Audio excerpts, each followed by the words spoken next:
on my mind. Really, Tennessee losing to Georgia State was bad. I don't think the BYU game will be as bad.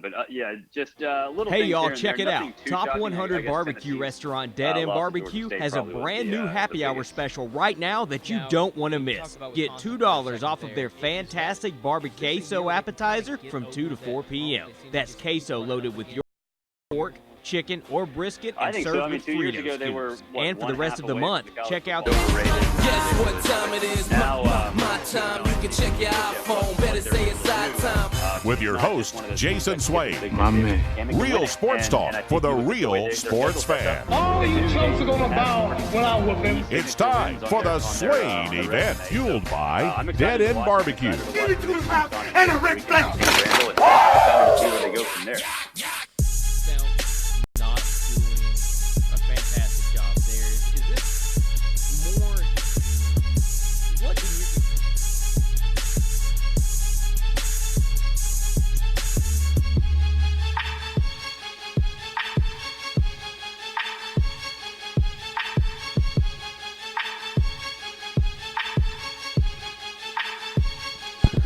Swain Event, SwainEvent.com, fueled by Dead End Barbecue, top 100 barbecue restaurant in America.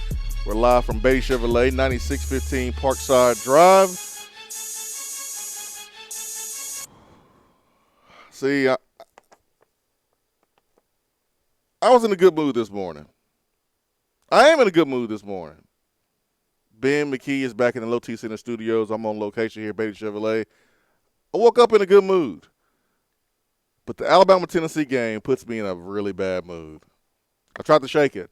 Yesterday I spent time trying to shake every time thinking about the Tennessee-Alabama game not being in a bad mood. But I can't help it. I can't help but to be in a bad mood. And here we go this morning, Monday, talking about the third Saturday in October on the 21st of October. It is 3 minutes past the top of the hour. Ben McKee, good morning, individual. Good morning, sir. How are you? I'm good, man. Can you see this morning? I can see this morning. Can you see? I can see. I wasn't at the light show. So the light show was actually pretty cool. Tennessee fans can hate on me. I had a couple people in my mentions calling me Bama Ben and Crimson Ben and whatnot. The light show in person was not as bad as I expected. They weren't too bright. There weren't too many lights going on. It low-key created a pretty cool environment before the game. Not even before the game, as the team was running out of the tunnel. The only time I thought it was kind of whack was while the teams were warming up. They started playing with them. That's when I did not like it. But when the two teams were getting ready to come onto the field 3 minutes before kickoff, it actually made for a really cool environment. And, quite frankly, I hope one day we see it in Neyland because it was really pretty cool, and it created a really awesome college football environment. Would you rather have the lights or the Wi-Fi? I mean, we can have both. I'm not saying you got to pick one or the other. I'm just asking you if you had to pick which one was more important or would be more important. Well, for me, if I was sitting in the stands, it would definitely be the Wi-Fi just because I am one that likes to keep up with all of the other college football scores and whatnot. But, I truly believe that it would be cool to see that in Neyland. It created an awesome college football environment, and it is something that I would like to see. It wasn't as bad as I expected. The only thing bad about it was that it was Alabama that was doing it. There's trends that start in college football, and you got to do them. I mean, you got to kind of follow what everybody else is doing. You have to, or you'll get passed up. I remember a couple of years ago, my freshman year is my first time they put me on punt coverage team, and I never played punt coverage before. And the way punt coverage is now, no one did it like that. No one did it where you had pretty much all 10 guys on the line of scrimmage, and there was a huge splits in between each player. And then you had, not 10, but 8 or 7. And then you had 3 people behind the line of scrimmage is like personal protectors, and then you had the punter. When I was playing, we had all of our guys really, really tight, and everyone in the country did that. Everyone did a tight formation punt coverage look. And then somewhere along the line, someone changed it, and now everyone does the same thing. 10, 15 years ago, you didn't have punters doing the rugby-style punting kicking every single time. They didn't. Only a few teams did it. Now everyone does it. So this is how it is, man. You start a trend, you follow other trends, and LSU has a light show. Georgia has a light show now. Alabama has it. And I'm just interested to see who's going to follow suit, who's going to copy and try to do the same thing. It was one of those things where you hate on it if you were the away team in that moment. I truly believe that had that been in Neyland and it was an orange and white show, Tennessee fans would not have been mocking it as much because it really was cool, aside from the fact that it was Alabama. And it's also one of those things where I don't want Tennessee trying to implement right now. Let's win first. Let's try to get to Atlanta first and then worry about those things. It's one of those cherry on tops, the cherry on top of the banana split. It's you worry about making the banana split first, and then once you have the banana split made and everything properly made and everything is rolling, that's when you kind of play with the light show. One can argue that, why wait until you win when that game time atmosphere is what is going to attract the recruits, and the recruits are who help you win. So why wait? I just, if you're Tennessee right now financially, I can think of about 20 things you can do better with that money than a light show. That's true. So it's not meant for us. That's the point. It's meant for the home team. So Alabama shouldn't care what we think about the lights because it ain't for us. It's for their home crowd, and as long as they like it, and as long as they enjoy it, and the recruits enjoy it, that's really all that matters. So I'll tell you one thing: it was annoying watching on television. It was getting on my nerves. But I'm telling you, when Alabama and Tennessee play, I'm different. I get cranky. I'm in a really bad mood. It's from my days playing, and I haven't been able to shake it since my last game, 2006. It's been 13 years, man, and I get the same feeling watching that game as I did when I played it. I get mad, and I'm gonna tell you right now, I'm in a bad mood just talking about the game. I'm in a bad mood now. Yep, see, that was easy. I'm in a bad mood.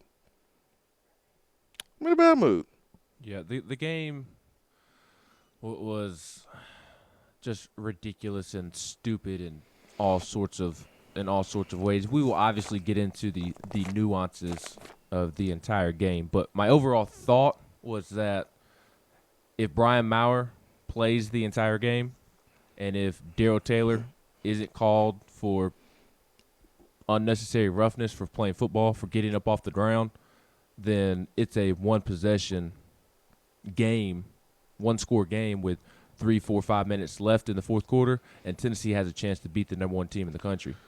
That's my overall thought.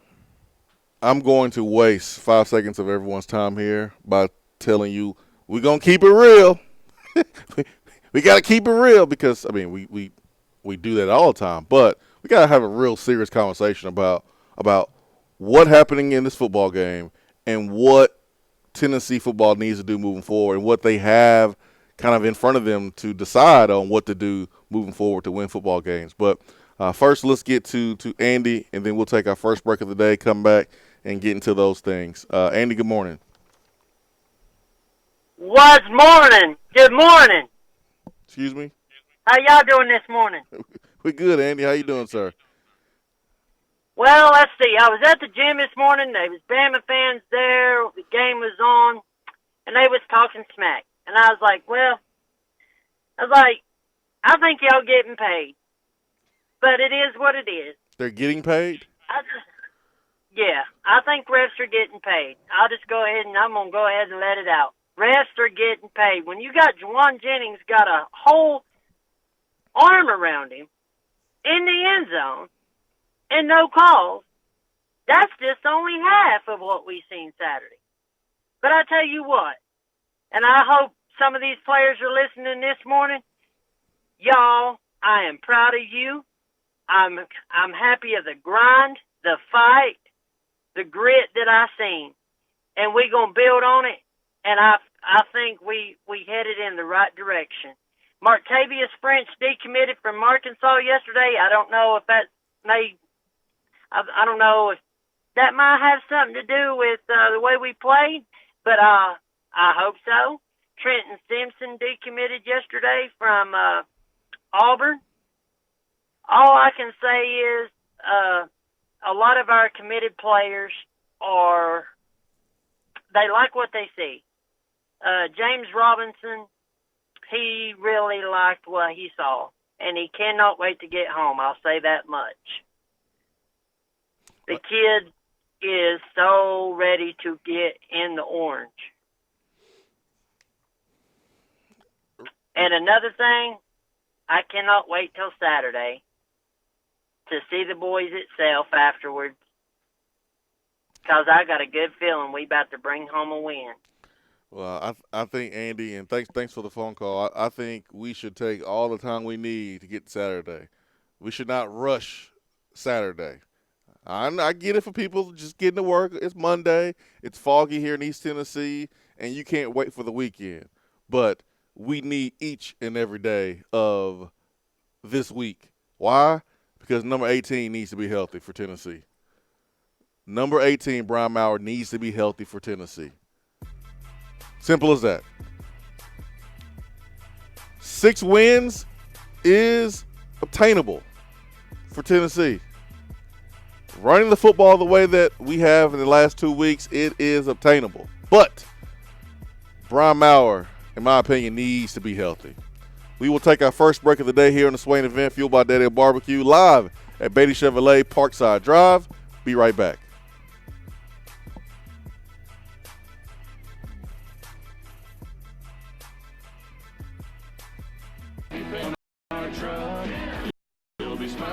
Tap water often contains harmful chemicals and additives. When you call for your free water test from Hiller, we'll show you exactly what's in your water and how to remove it. Enjoy cleaner, healthier water in your home. Visit happyhiller.com to schedule your free in-home appointment today. Call the Happy Face Truck today. You don't have to take an L just because you can't listen to the Swain event live. You can catch up on the podcast posted daily on the app, online, and on iTunes. You're driving home, flashing blue lights in your rearview mirror. You pull over, step out of your car, and the next thing you know, you're being arrested for driving under the influence. Now what do? We all should be responsible. But remember, just because you're arrested doesn't mean you're guilty.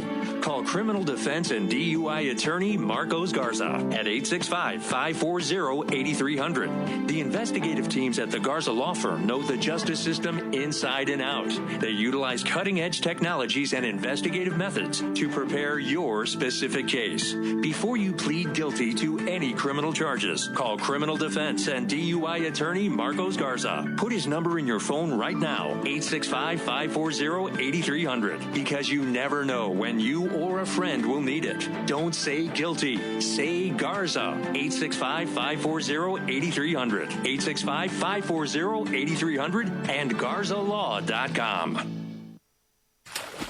In debt? In too deep? Alcoa 10 Federal Credit Union says, stop treading water and get out of the deep end. If you've got debt, make a splash and come get some cash. If Alcoa 10 Federal Credit Union can refinance your car, boat, camper, motorcycle, credit cards, personal or home loan, they'll pay you up to $500. So come take the plunge right now. Refinance your loans. Alcoa 10 Federal Credit Union will pay you. 5 convenient locations. Visit atfcu.com. Equal housing lender. While the other guys are taking guesses, the Swain event is taking you behind the scenes and in the huddle every morning from 7 till 10 right here. Gentlemen, are you feeling tired and grumpy? It could be low T, or it could be sleep apnea. Millions of men not only suffer from low T, but also undiagnosed sleep apnea. Low T Center provides a complete health assessment to check all of your levels. And right now, they're offering a $49 home sleep test to find out if you have sleep apnea in the comfort of your own bed. Low T Center makes it quick and easy to take care of your health. And most health insurance is accepted. Call 865-392-1388 or go to lowtcenter.com. Low T Center, reinventing men's healthcare. If you want to chop it up with the fellas, call the Be Dry Waterproofing Hotline at 865-200-5503.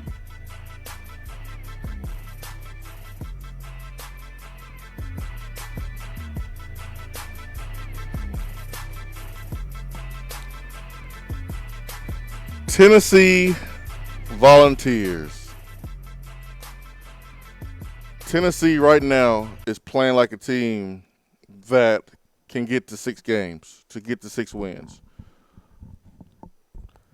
You look at this football game against Alabama, Ben, and I'll be honest, the first touchdown from Alabama, I was like, oh boy.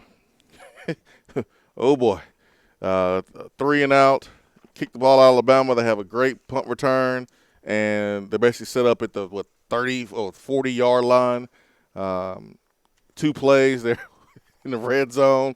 They score with ease. I'm like, oh boy. Ooh, oh man. This might get ugly. And then Alabama gets the football back down in the red zone, and Tennessee starts making plays.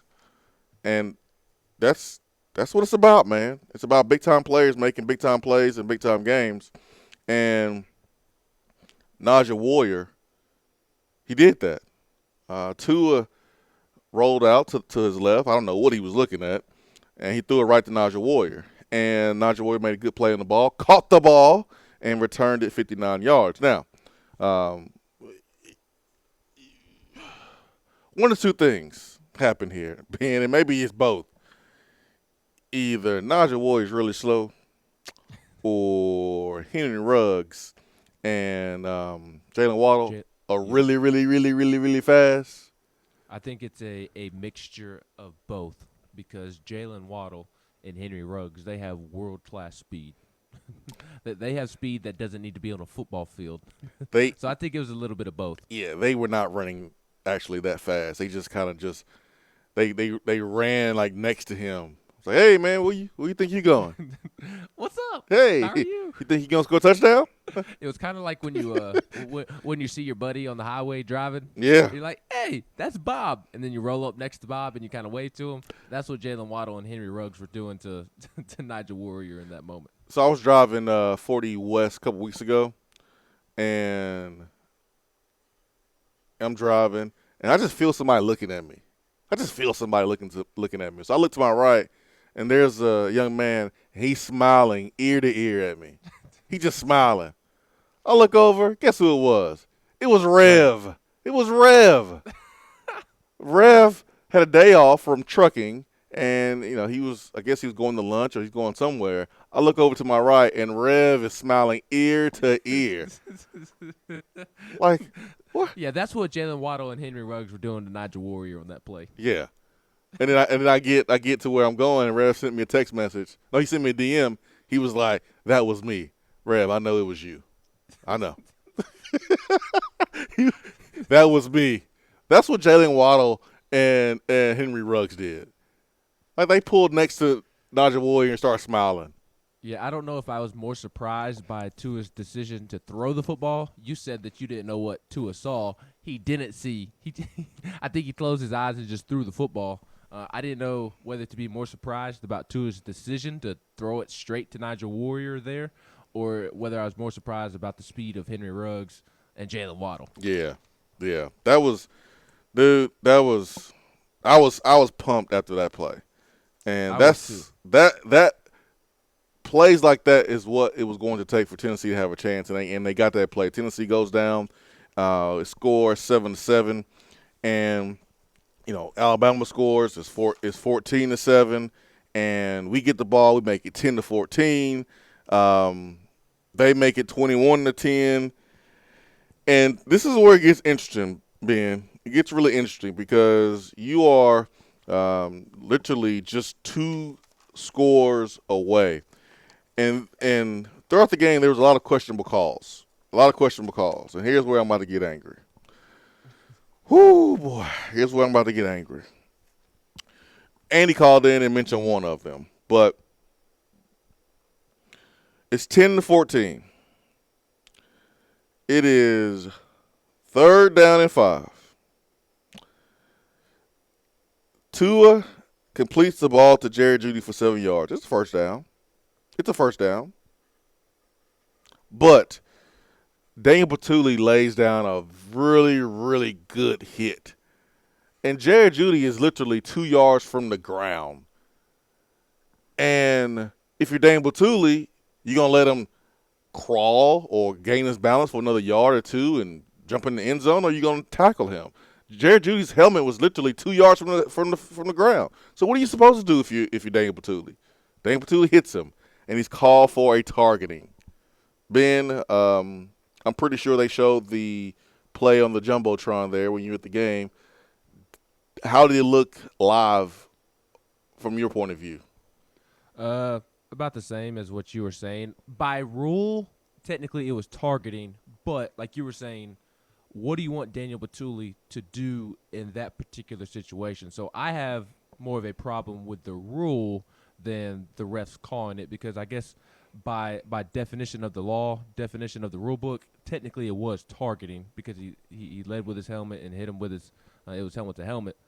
But, again, he was 9 inches off the ground, he being Jerry Jeudy. What do you want Daniel Batuli to do in that situation? So my frustration with that particular play was more with the rule than it actually being called, if that makes sense. Yeah, that makes sense. I get it. Because like you said, what are you supposed to do? Just allow Jerry Jeudy to walk into the end zone? To roll over into the end zone? So I don't like the rule. There needs to be some adjustments to the rule, in my opinion. Yeah, I don't even know how you adjust it and prevent something from that happening. I mean, it's not like he launched himself at the ball carrier and used his helmet as like a weapon. I think that should be called a penalty when you launch yourself. But man, when you're simply making a tackle and the guy's lower than you, you're supposed to duck your head and make the tackle. I don't know how you change it without messing up even more. The referees are already bad as it is. But Tennessee gives up that touchdown. It's now 21-10. Tennessee gets the football, and we pick up, looks to be 1 first down. You get a pass interference on Trayvon Diggs, Josh Palmer, so you get 2 first downs there. And then after that, we go slant pass to Austin Pope, incomplete. Slant pass to Juwan Jennings, incomplete. And then a rush from Jared Gantano for 1 yard. And then we punt. And we did a great job punting, except for we only punted at 28 yards. We forced a fair catch, but we only punted at 28 yards. They get the ball, and it's without Tua during that drive, because on the first drive, Tua is sacked for 5 yards, Greg Emerson. And then Tua completes a screen pass to Robertson.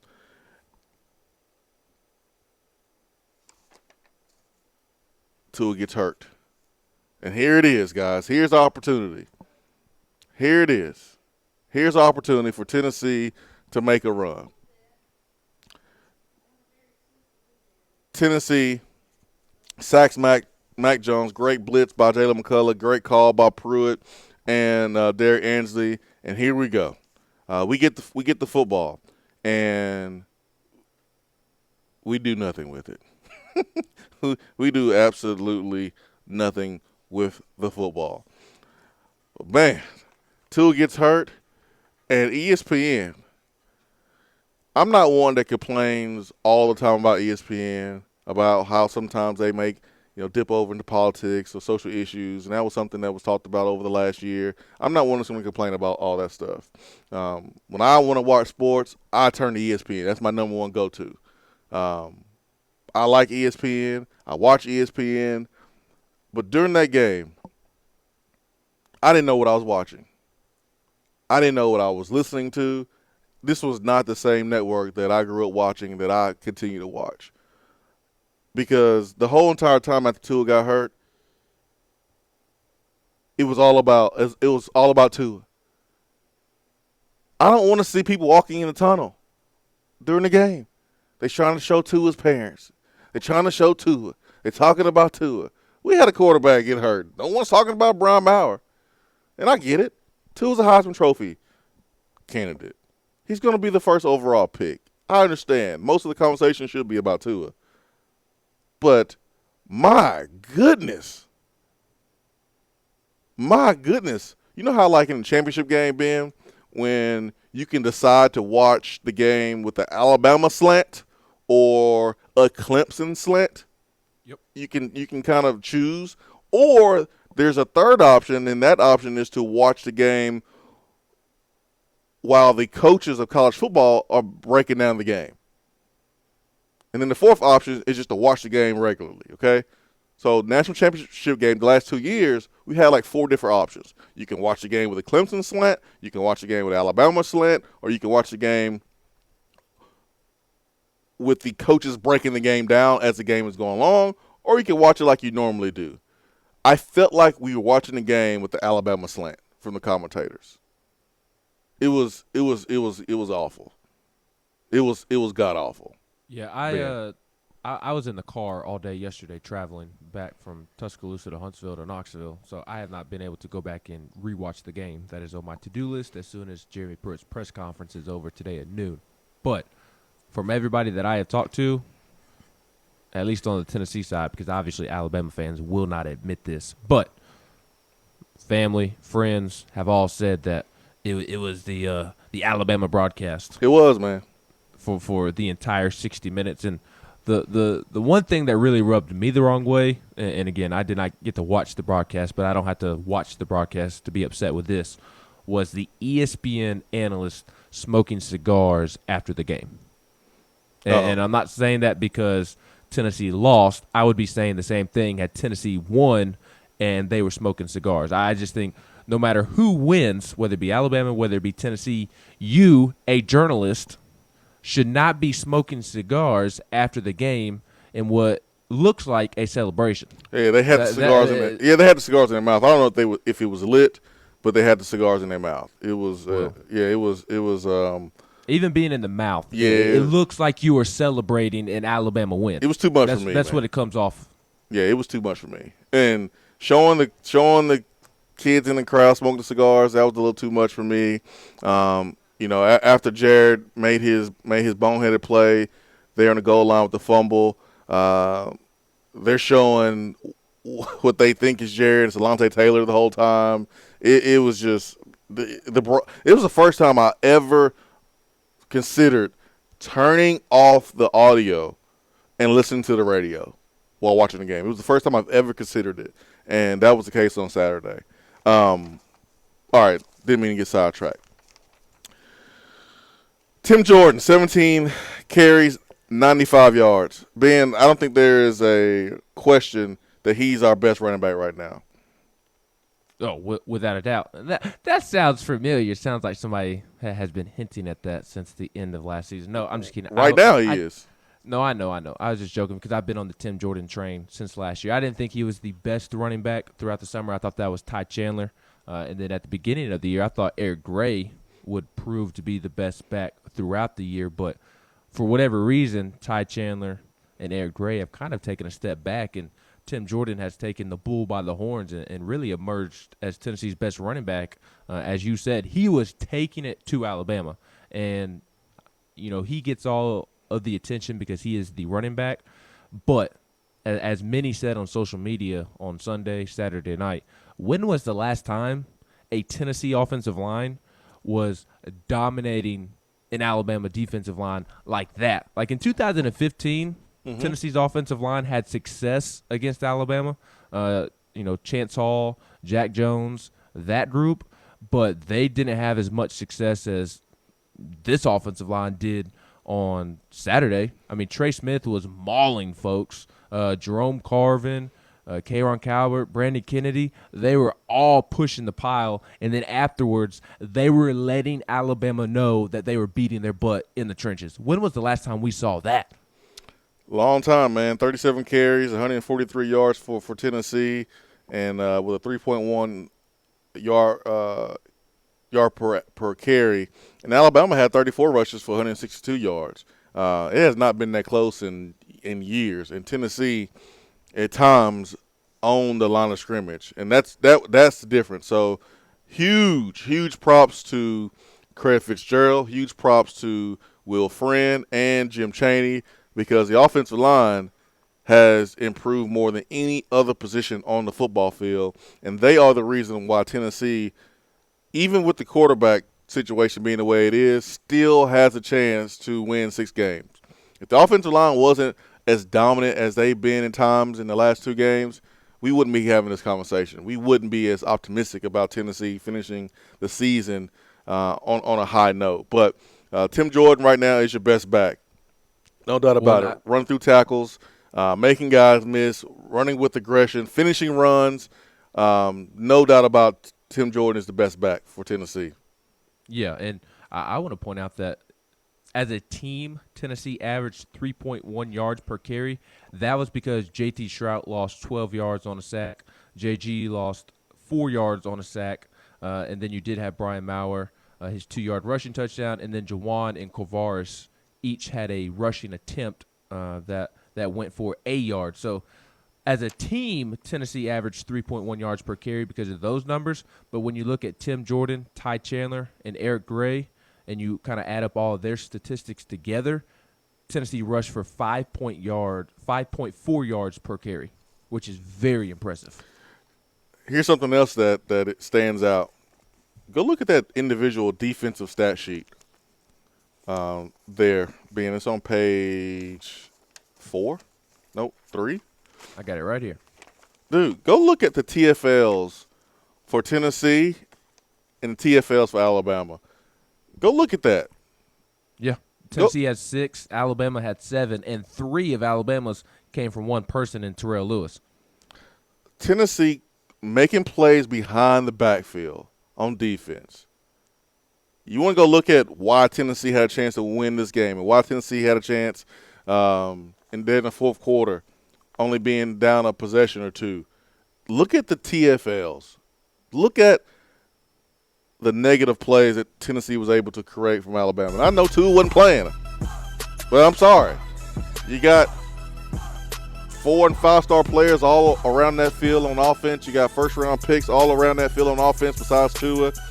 And for Tennessee to do what they were able to do says a lot about Pruitt, Ansley, and the seniors on this defense, the juniors on this defense, and some of the young players who are playing. They brought it. And I understand when you lose your most valuable player to an injury, that just deflates the whole entire team. And it deflated Alabama. And Tennessee just wasn't able to capitalize on it like I wanted us to. 865-255-03, live here at Beatty Chevrolet, Parkside Drive, home of the warranty for life. Be right back.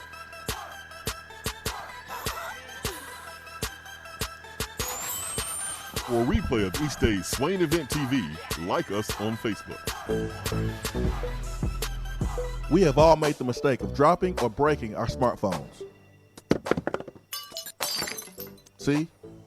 But did you know that you can have it repaired for a fraction of the cost that it takes to replace it? Well, you can, because iDrop is the area's leading mobile repair store, home of the 1 hour or less phone repair, 1-year parts warranty, and #1 customer service. Broken screens, cracked cameras, charging ports, batteries, you break it, we'll fix it. If you didn't break your phone, protect it with one of our leading accessories such as LifeProof, OtterBox, UAG, Incipico, Caseology, and Spec. Visit our West Hills location at 7115 Kingston Pike between Office Depot and Hardee's, or call 865-888-9740 and speak with our trained technicians to see how we can get your phone working today. We all know that Vol Nation is all over the country. Traveling to games is a fun time for the entire family, but deciding where to stay can be a bit stressful. That's where the Big Orange faithful at the Hampton Inn downtown come in. General Manager Stephen Lawrence and his team go over and beyond to make sure that you have the best stay in their brand new rooms. They have the cleanest rooms in the game, which include flat screen, microwave, and fridge. Not to mention breakfast is included in the room rate. Oh yeah, I almost forgot the best part. The Hampton Inn downtown is less than a mile from Neyland Stadium. While you're planning your game day trips, be sure to check out Hampton Inn online at hamptoninn.com and search Knoxville. Book Hampton Inn downtown today. Craving flavors that don't take hours in the kitchen? Mrs. Grissom's cheese spreads and chicken salads are the perfect go-to. Ready-to-eat meals and snacks found in the meat or dairy section at your local grocery store. Whether you crave the classic Mrs. Grissom's pimento cheese or the gluten-free select varieties like the cranberry pecan chicken salad, enjoy small-town flavor in every bite. Select the best. Select Mrs. Grissom's. Small town, like a small town when I'm with you. When I made the move to my own studio, I was worried about this. I was worried about that. I was worried about, hey, did I get this piece of equipment? Did I get that piece of equipment? Does that sound good? Does that not sound good? One thing I didn't have to worry about, that was office furniture, because Office Furniture Outfitters met my furniture needs. With a 50,000 square foot facility, they have East Tennessee's largest selection and are the best value for new and used office furniture. Located in Knoxville, it's easy to find everything you need for your new space, including desks, file cabinets, chairs, conference tables, and more. Office Furniture Outfitters is turnkey. They came to my place, we mapped everything out that was needed, they delivered, and get this, set everything up. To learn more about what Office Furniture Outfitters can do for you, log on to ofonox.com. That's ofonox.com.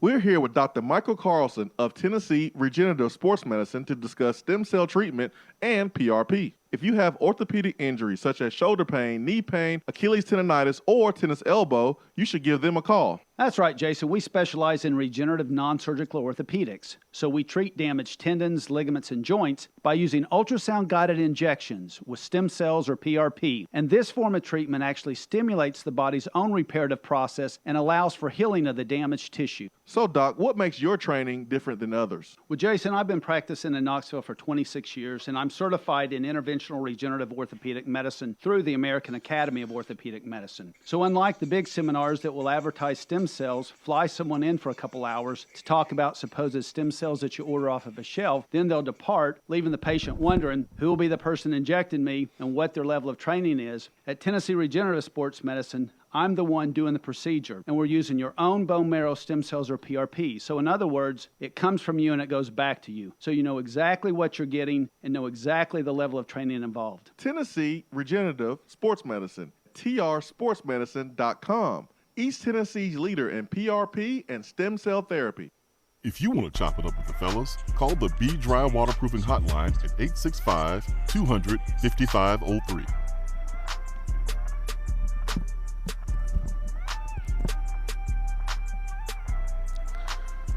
Let's go to the Be Dry Waterproofing Hotline this morning. We are live here at Beatty Chevrolet. Over 100 pre-owned SUVs starting at $5,995. Over 100 pre-owned SUVs starting at $5,995. Beatty Chevrolet, 9615 Parkside Drive. Let's go to the phones, the Be Dry Waterproofing Hotline, and let's bring in Smokey in Charlotte. Smokey, good morning. Good morning, fellas. Good morning. How y'all doing? Good, man. How are you? Doing great. Doing great. Yeah, it was great to see the Vols compete in that game like they did. But in the fateful play, 4th and goal, I was talking to a good friend of mine there in Knoxville that knows, and I said, you know, what would get into mind that on the biggest play of the game, much less the season, would he feel like he could wing it and improvise and call his own number? I mean, I think we've all seen on Twitter, it seems obvious that Trey Smith pulled and the linebacker got through to stop the sneak. So I I don't understand in that moment, and I guess I understand why the coaches aren't the biggest fan of JG, but was he told that, hey, if you see this look, go ahead and sneak it in, or what in the world happened there, if you had to guess? Well, Smokey, that is the biggest play of the game, and we have a 3-hour show. I was trying not to start the show talking about that because we talk about for 3 hours, but here we are. Let's do it, man. On third down and goal, if you go look at the third down play, it is the exact same play as the fourth down play. And Tennessee got right up from the third down play and got to the line of scrimmage as quick as possible. Now, that tells me one of two things. Either before the third down play, there was 2 plays called. Say, hey, we're going to run this play on third down. If we don't get it, we're going to come back to the line of scrimmage and run this play on fourth down. Either that happened, or after the third down play, a call from the sideline told the offense, run the same play again. Let's go. Quick as possible. I'm going to guess that it's the latter, that there was a call from the sideline to run the second play again. And so we get up to the line of scrimmage, and like you just said, the tackle crashes, does a great job of sealing, and then Trey Smith pulls, kicks out the edge defender. Austin Pope has a great track to clean up any mess from any Alabama defender showing, and Kavars Crouch walks in the end zone if Jerry Garantano That's runs the frustrating part. He walks into the end zone if Jerry Garantano runs a play that he's supposed to run. I can tell you right now, by Jerry Pruitt's reaction, there was no, hey, man, if you see anything different, you can do this. No, Jerry Pruitt was livid.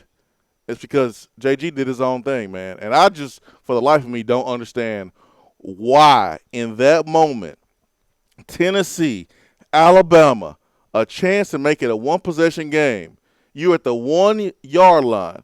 What in your mind would make you think that you can get away with doing that? You had a pulling lineman. It wasn't like it was a trap. It wasn't like it was a fullback dive where everyone just going towards the end zone. You had players going horizontally. So what made you think that was going to work in the first place?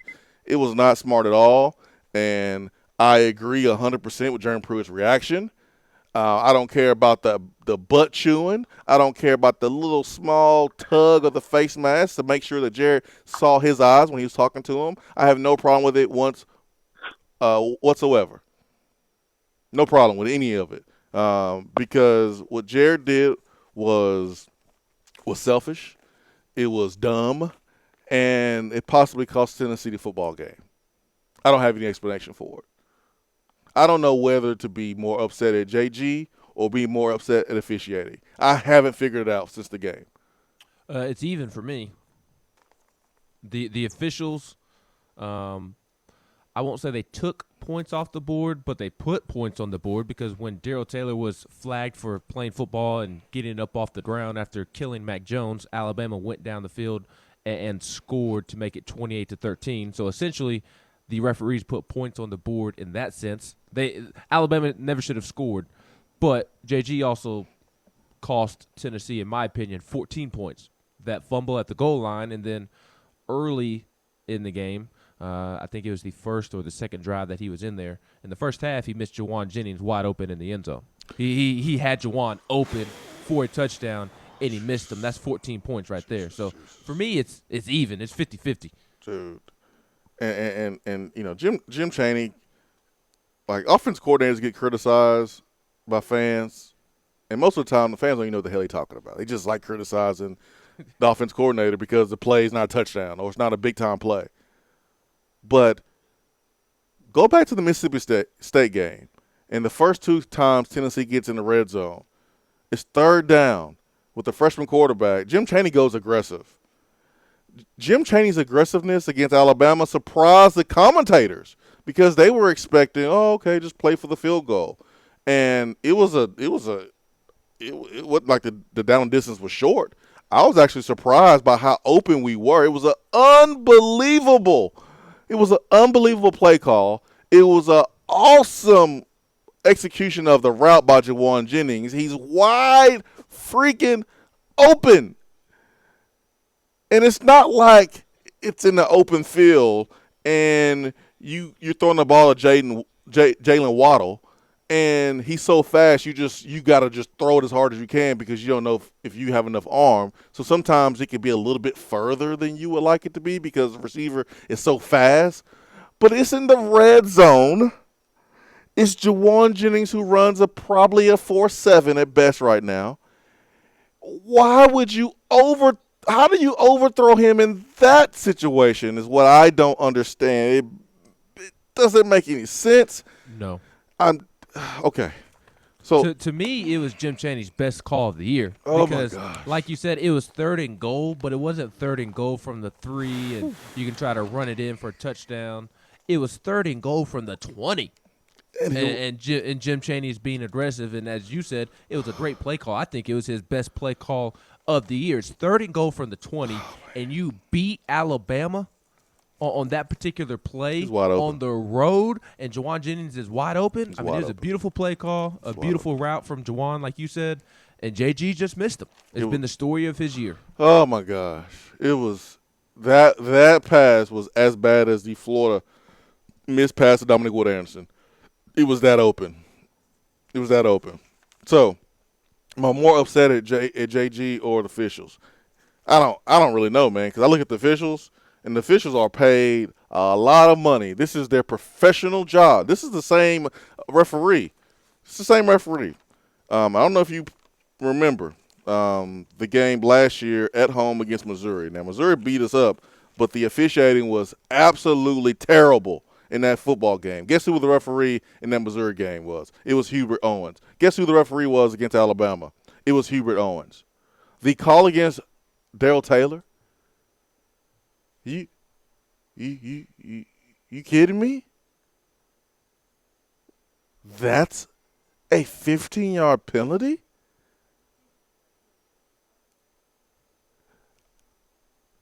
Alabama is driving. I want to say, was it before the half? Oh, you talking about when Darrell Taylor had the penalty when that was called on him? No, on that penalty, it was not before the half. But I'm pointing out another bad call that was before the half. Alabama has the football. They're moving the football. It's about 7 seconds left on the clock. And they run an out pattern or comeback pattern to the sideline. Only 1 second comes off the clock, and the second didn't come off the clock until the young man catches the ball and goes out of bounds. How do you run a 1 second play? How is that possible? Yeah, and they won't take a look at that clock, yet when Tennessee has the ball and they're trying to go tempo in the Wildcat with Tim Jordan, the officials run in and stop play and reset the play clock. Well, that was with Jawan Jennings. That was when Jawan Jennings that's when Jawan Jennings was in Wildcat. And remember, the quarterback motioned to the receiver position, and then we scored a touchdown after we came back. After they stopped it, we came back, scored a touchdown, and that was the phantom holding call on Wyatt Morris. So not only did the referees miss the holding, or they might have announced the wrong number, but we tried a little element of surprise, and they stopped it to allow Alabama to get lined up and adjust to what we were doing. What was the reason for stopping that play? Was it the play clock? Because I didn't think the play clock was messed up. I mean, I'm just pointing out officiating decisions during the game that just doesn't make any sense. And I'm not one that's going to make excuses for Tennessee losing. I'm not one that in the past really bought into conspiracy theories. But how do you watch Saturday's game and not ask questions? How do you not ask questions? How do you run a play and it only takes 1 second off the clock? And no one stops to say, hey, side judge, hey, ref, hey, guy, line judge, whatever. Only 1 second went off the clock. How about we double check and make sure this is okay? because you stopped Juwan Jennings from getting a direct snap for no reason to allow Alabama to get lined up again and get adjusted to the change in formation. There was also the time when Alabama was on offense. It was in the second half. I don't remember exactly when during the game, but there's also the time where Alabama had a delay of game, and I was watching the play clock in the stadium in the north end zone, and it hit 0. The ref throws the flag. Nick Saban is nowhere near the referee, and all of a sudden, Alabama calls a timeout. I just watched the play clock hit 0. The ref throw his flag, the back judge, or whoever's job it is to watch that, and Nick Saban is nowhere near a ref to call a timeout, yet Alabama's granted a timeout. Hey, dude. Huh? There's no way that he was able to call a timeout in that amount of time. Zero chance. When you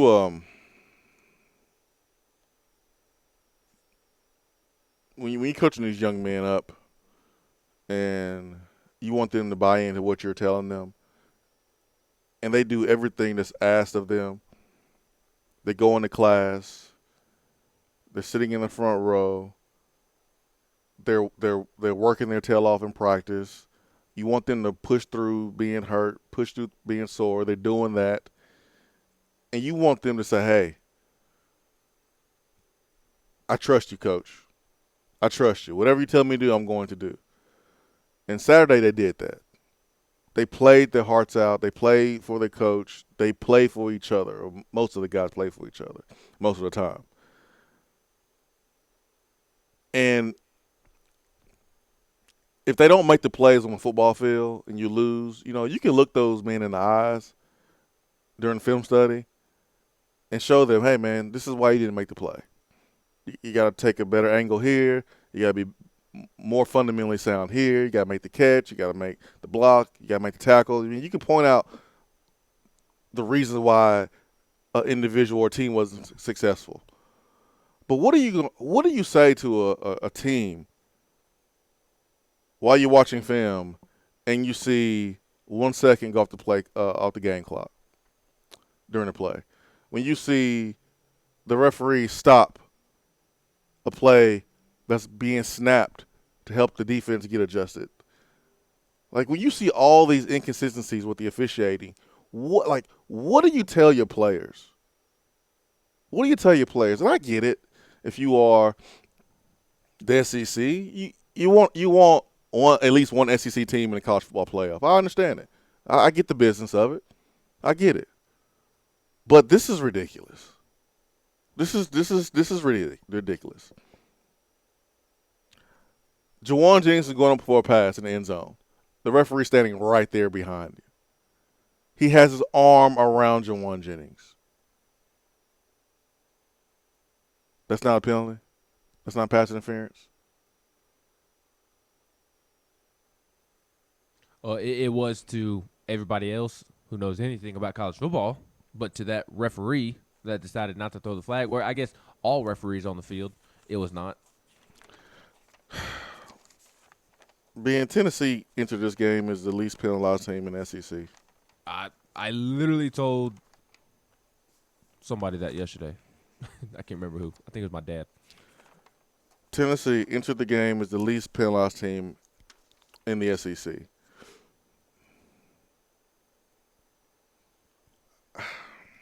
And they had 9 penalties at halftime. They were averaging 5 penalties a game, and at halftime they had 9. What?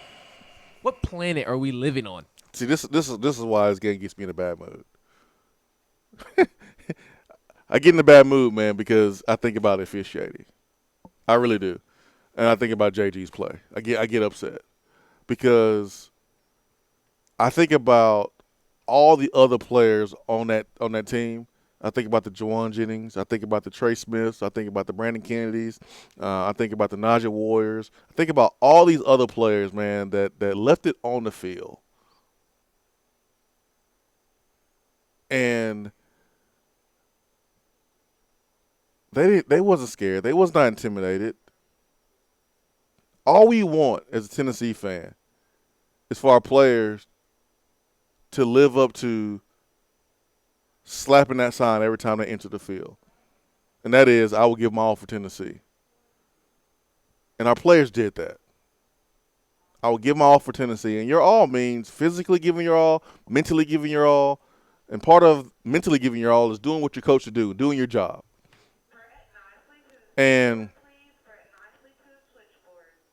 the officiating and a bonehead decision by the quarterback hurt Tennessee's chances to possibly make this a closer game and to compete and possibly win the game. And I hurt for them. I really do. Because I remember that feeling in 2005 when all 10 guys were doing their job and we were getting ready to go score. And one guy, and it wasn't like he intentionally didn't do what he was coached to do. It wasn't like effort was a problem. It wasn't like he ran the wrong route because he wanted to run his own route. We just didn't secure the football and we fumbled out of the end zone, and that was the game. And I felt really, really, really bad. I felt bad for him more than I felt bad for myself, but I felt so bad because I wanted it so much and we poured so much into that game.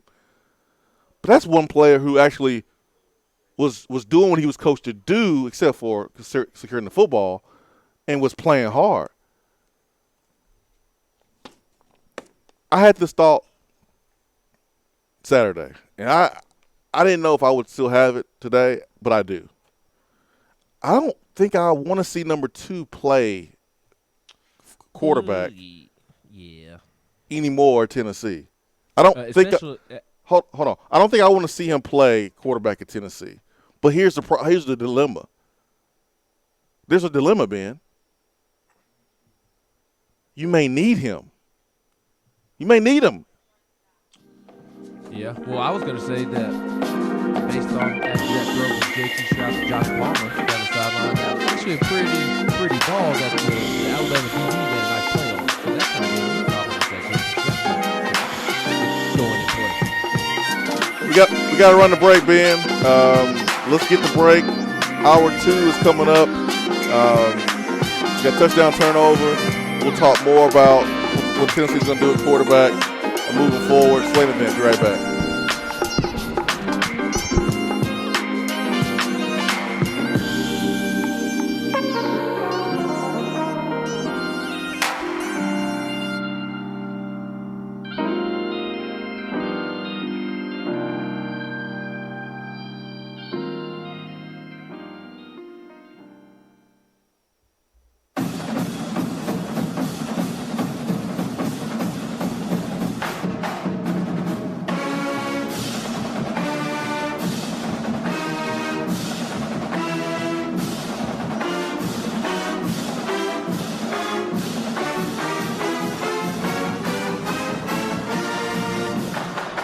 Touchdown or turnover is up next on the Swain event. You're driving home, flashing blue lights in your rearview mirror. The next thing you know, you're being arrested for DUI. Be responsible, but remember, just because you're arrested doesn't mean you're guilty. Call DUI and criminal defense attorney Marcos Garza. Put this number in your phone right now, 865-540-8300, because you never know when you or a friend will need it. Don't say guilty, say Garza. 865-540-8300 and GarzaLaw.com. When I made the move to my own studio, I was worried about this. I was worried about that. I was worried about, hey, did I get this piece of equipment? Did I get that piece of equipment? Does that sound good? Does that not sound good? One thing I didn't have to worry about, that was office furniture, because Office Furniture Outfitters met my furniture needs. With a 50,000 square foot facility, they have East Tennessee's largest selection and are the best value for new and used office furniture. Located in Knoxville, it's easy to find everything you need for your new space, including desks, file cabinets, chairs, conference tables, and more. Office Furniture Outfitters is turnkey. They came to my place, we mapped everything out that was needed, they delivered, and get this, set everything up. To learn more about what Office Furniture Outfitters can do for you, log on to OFOKnox.com. That's OFOKnox.com. In debt? In too deep? Alcoa 10 Federal Credit Union says, stop treading water and get out of the deep end. If you've got debt, make a splash and come get some cash. If Alcoa 10 Federal Credit Union can refinance your car, boat, camper, motorcycle, credit cards, personal or home loan, they'll pay you up to $500. So come take the plunge right now. Refinance your loans. Alcoa 10 Federal Credit Union will pay you. 5 convenient locations. Visit atfcu.com. Equal housing lender. Touchdown or Turnover is backed by Alcoa 10 Federal Credit Union, a place where you belong. You don't have to take an L just because you can't listen to the Swain event live. You can catch up on the podcast posted daily on the app, online, and on iTunes.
All right, welcome back to the Swain event, fueled by Dead End Barbecue, live here at Beatty Chevrolet, home of the warranty for life on most new and pre-owned vehicles.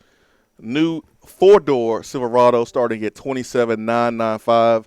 The address, 9615 Parkside Drive, Beatty Chevrolet, and BeattyChevrolet.com. Let's go to the B-Drive Waterproofing Hotline this morning, and we're going to get to Vol Mac and then DR Vol. Vol Mac, good morning. Morning, guys. How are y'all? Good, man. How are you? I'm doing well. Trying to recover from that game Saturday. Ooh, you and me both, man. I'm still upset. Yeah, but I had to talk about the officiating because I'm about ready to rename the SEC the Southeastern Corruption. I'm sick of us getting the short end of the stick on these calls. You know, one thing you didn't mention, I mean, literally it would take me the whole rest of your show to mention all the blown calls. You're right. You know, the first touchdown that Alabama scored, Nigel Warrior merely rests his hand on the tight end's hip. Pass interference, fresh set of downs. Obviously, you've covered the fact that Juwan scored a touchdown. There was a phantom holding, the Darrell Taylor call.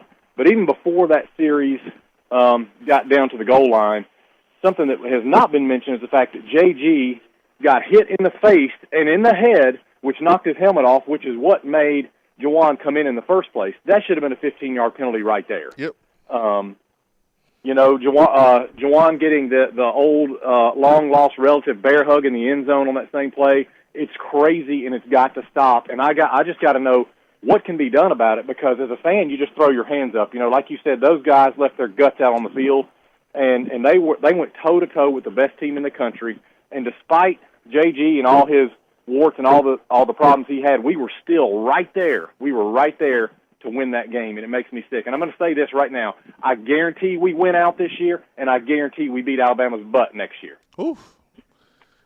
Hey, we'll see, man. You know, I want to see Alabama without Tua, and they'll be a different football team. I know one thing. They're going to be a different football team next year, not just because Tua's not going to be there, but there's going to be a lot of weapons that they have that won't be there next year. That game's going to be really interesting next year, and Alabama as a team, how they win next year is going to be really interesting. But I'm not one that likes to complain about officiating. But if you're Coach Fulmer, if you're Jeremy Pruitt, you got to be talking to the SEC office. And it doesn't help. It doesn't help transparency. It doesn't help fight off these conspiracies that Alabama gets this favoritism when the head of officials is a Bama grad and Steve Shaw. It doesn't help when SC offices are right there in Birmingham. It just doesn't help. It doesn't help. It doesn't help fight these conspiracies. It only feeds into them when you look at Saturday's game. Now, Tennessee didn't play great.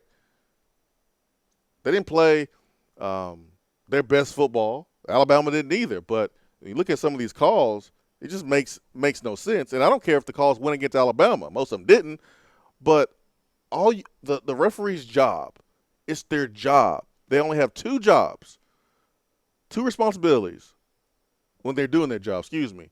The first responsibility is to make sure to uphold the rules because of safety reasons. That's their first responsibility. Their second responsibility is to uphold the rules to maintain a level playing field. A level playing field. Safety, level playing field. And that was not the case on Saturday. Let's get to D.R. Vol. D.R. Vol, good morning. Good morning, guys. Good morning, sir. Well, I'm going to start with something positive, and that's Ben's mom's cupcake for the game. Atta girl. Anita. Technically, That's my mother did that's not. a forever atta girl. My mother did not make them. She hosted a Tennessee Alabama watch party, and the neighbor who made my wedding cake brought them. Okay, well, whoever made it, they're forever attaboy. You know, guys, after that Georgia State game, I was in shock, and then after BYU, it's just, I guess, apathy. So I guess apathy's gone for me because I am still so pissed off about that game. I can't see straight. You know, our guys gave all they had. I've never been so proud of a 20-something point loss. Gave all they had, and I know that you're gonna have 1,000 callers, but what was JG thinking at the end? In my eyes, I think he thought, I've got all this crap because I played so terrible. I'm gonna try to be a hero. And he just makes it worse. D.R. Vol, you know, I've said on this program, you know, the criticism that JG has gotten this year has been pretty fair. He has not played well. I think the criticism that he was getting last year was a little unfair because he was giving Tennessee the best chance to win, and the guys behind him were just not good at all. And we saw that when Kelly Chris got a chance to play. This year's a little bit different. This year's totally different, actually. There's a lot of confidence going into the season about how JG performed in the spring, how JG performed in fall break, how he performed in scrimmages in fall camp. And coaches felt really good about him.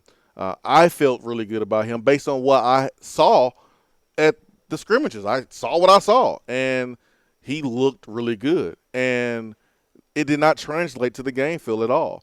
And the first game, you said, okay, well, that's first game. Everyone played bad. All right, let's go out here and BYU and let's put everything together, clean up stuff on defense, and learn from our mistakes. Well, JG made the same mistakes, and then you lost the game.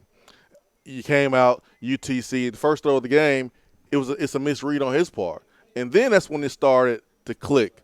Okay, it's time to go in a different direction and give other guys opportunities. And in the Florida game, you did that. And then you had his play in the Florida game.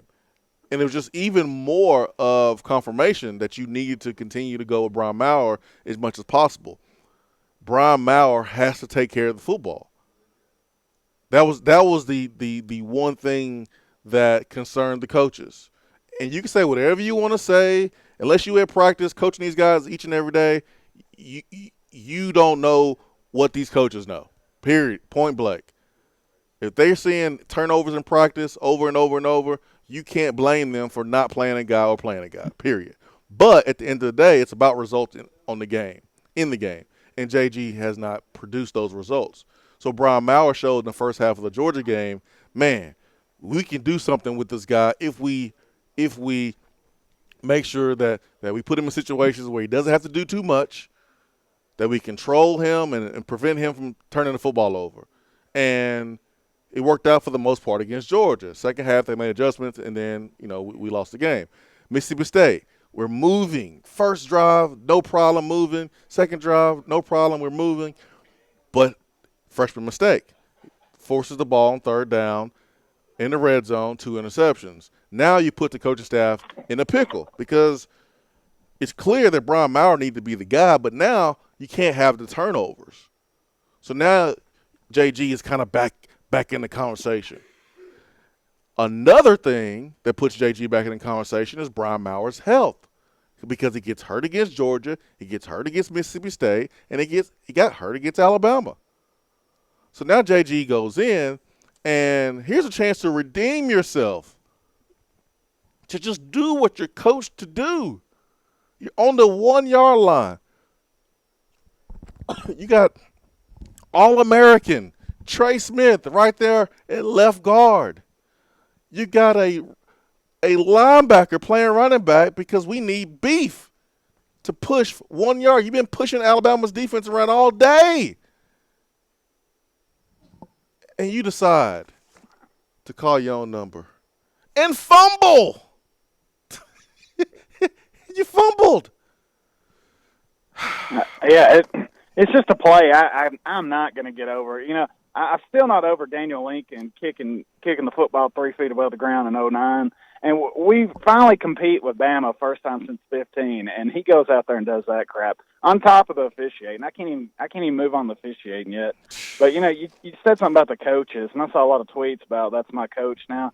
I love the way Pruitt was acting on the sideline, kind of like we were in the Wildcat, and they just blow a phantom whistle. And he knows himself. It's just an absolute joke. Now, I'm worried that, God forbid, we lose this weekend, all that goodwill is going to be gone again, probably. Hey, man, you're only as good as your last performance. So just because he did a good job coaching Tennessee this week doesn't mean if you coach a bad game against South Carolina that people are going to not criticize you. That's not the way it works. You're only as good as your last performance, D.R. Vol. That's the way it works, buddy. Appreciate the phone call, man. You're only as good as your last performance. So here's the dilemma.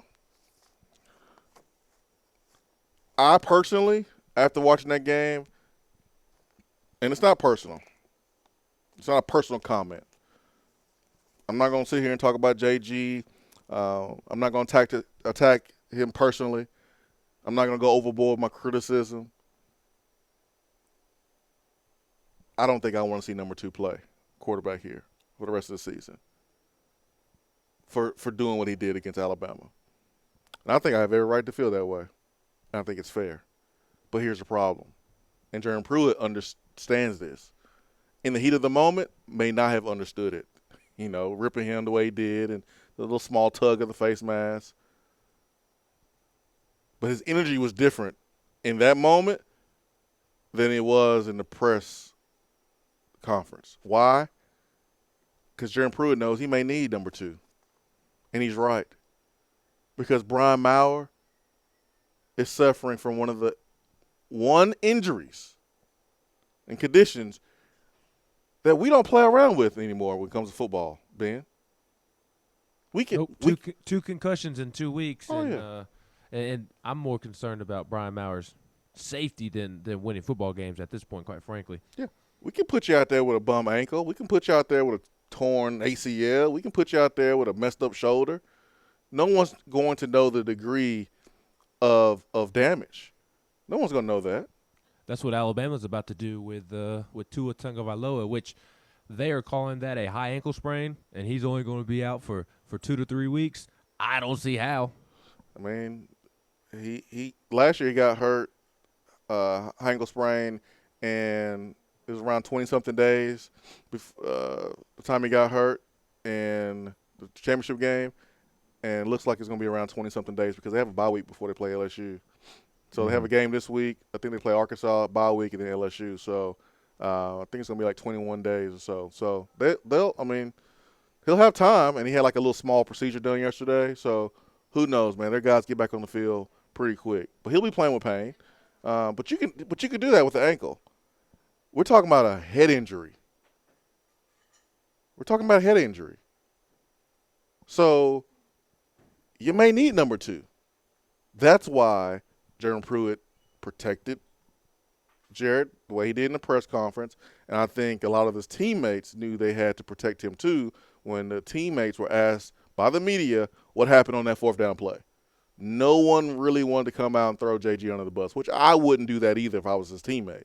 But Brandon Kennedy, not intentionally threw him under the bus, but he kind of told us what we all suspected, and that is, okay, the play that was called was not the play that was ran by the quarterback. And that's clear. Guys, Everyone wants JT Stroud.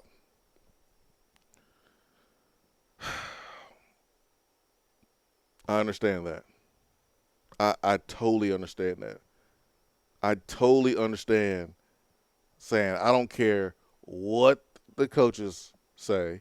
I don't care what the media say about what they have seen in practice about the quarterback situation, because the media, including myself, said that JG was Tennessee's best option. And based on practice, he was.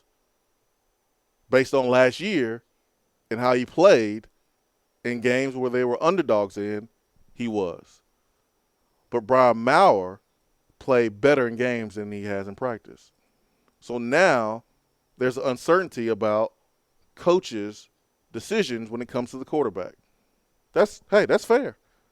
You have every reason to question our decision to pick who's going to play a quarterback. But JT Stroud is a different animal. Here's why. JT Stroud is no Brian Maurer. When it comes to moxie, when it comes to athleticism, when it comes to having the it factor, JT he's not Brian Maurer. We're talking about being able to line up correctly and snap the football in practice properly. That's what we're talking about. So now you're kind of stuck between a rock and a hard place if you're Pruitt. If Brian Maurer doesn't pass concussion protocol by Saturday, it's not like you're playing UTC. You're playing South Carolina. This is a must-win game.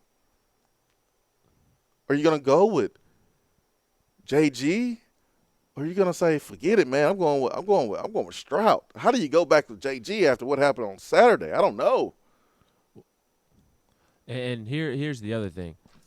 You definitely go with JT Stroud over Jawan Jennings in the Wildcat. That should not even be an option. Yeah, Jawan Jennings is no Lynn Bowden Jr. No, and look what Lynn Bowden Jr. did this weekend against Georgia. You know, he came back down to earth. He had a real good game against Arkansas. And then against Georgia, I think he was 2 of 15 passing. Yeah, he like Lynn Bowden is more athletic than Jawan, and that's a okay option for Kentucky if the condition's okay. But you can't put Jawan back there for 60, 70 snaps. That's not what you got. That's not what you're gonna do. You can't do that and expect to win against South Carolina. You can do some things with Jawan back there, but to line him up just as a quarterback, I don't think that's gonna work. But here's the tough question for Pruitt and Chaney is who do you play at quarterback if Brian Maurer is not able to go? We're talking about a concussion, folks. We don't play around with concussions. When you get your first concussion, it's easier to get your second concussion. After you get your second concussion, it is that much easier to get your third. Jeremy Pruitt wasn't playing any games with Brian Maurer during the game. I know Brian Maurer wanted to go back in. He looked disappointed. He looked upset. Jeremy Pruitt did the right thing, sitting his butt down. We're not risking you, especially in this game. We're not risking you. If Brian Maurer can't go, and I feel this way on Monday because I am still in the emotional phase of the week of the loss, so maybe I'll feel differently Wednesday or Thursday. But as of Monday morning at 8:19 a.m., if Brian Maurer can't play, I start JT Stroud, and it's not necessarily because of on-field performance in practice or in games. I start JT Stroud because JG was selfish that moment he decided to go with the QB sneak. He compromised his teammates. He compromised his coaches. And that was a true disservice to his teammates. And as you mentioned, as the caller earlier mentioned, had he ran the correct play, Kavaris Crouch had a walk-in touchdown because everybody did their job except for him. There needs to be a punishment for that. That was disrespectful, in my opinion. You were disrespecting your teammates when you kind of go out there and you do your own thing. And he needs to be held accountable to that. So to me, as of Monday, I would start JT Stroud if Brian Maurer can't go. I'll make one more point and we'll get to the phones. And I appreciate you giving us your opinion on that. And everyone's going to have their opinion on who they think should start. But the truth is, it doesn't matter what your opinion is, Ben. It doesn't matter what my opinion is. It doesn't matter what anyone's opinion is about who should be the quarterback. The only people that matter in this situation are the guys in that locker room. Those are the only people that matter. Only people that matter. Because if those players in that locker room can't look number 2 in the eyes and trust him,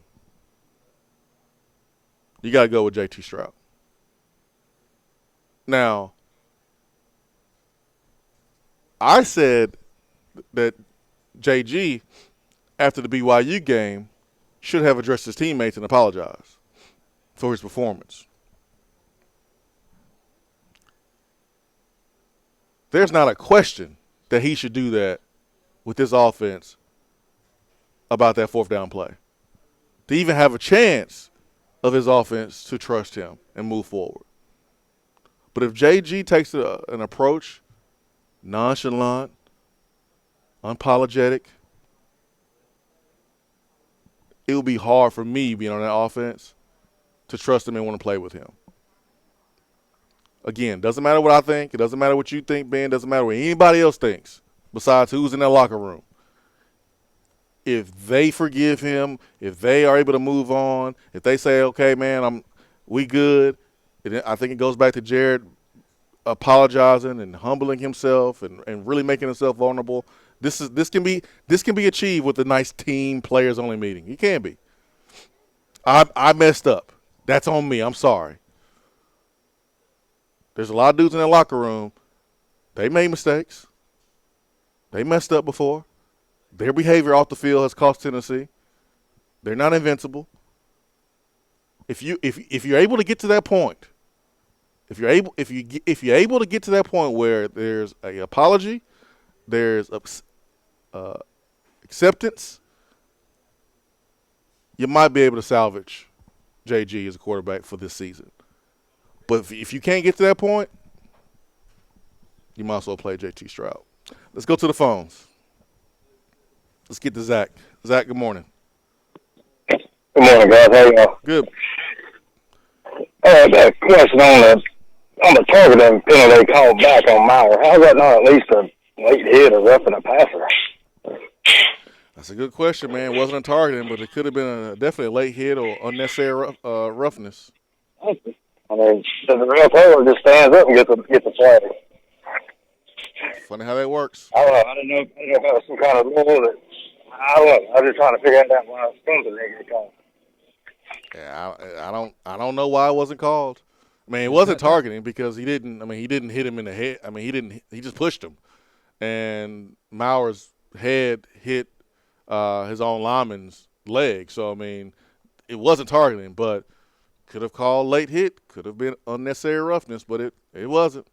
That was my biggest problem with the whole Brian Maurer non-call and the Darrell Taylor unnecessary roughness is while I do agree that it was a horrific call on Darrell Taylor, if you're not going to throw the flag on Alabama freshman linebacker Shane Lee when he absolutely shoves Brian Maurer late after the play and inflicts, quote-unquote, more harm than what Darrell Taylor did, then you have to call it both ways.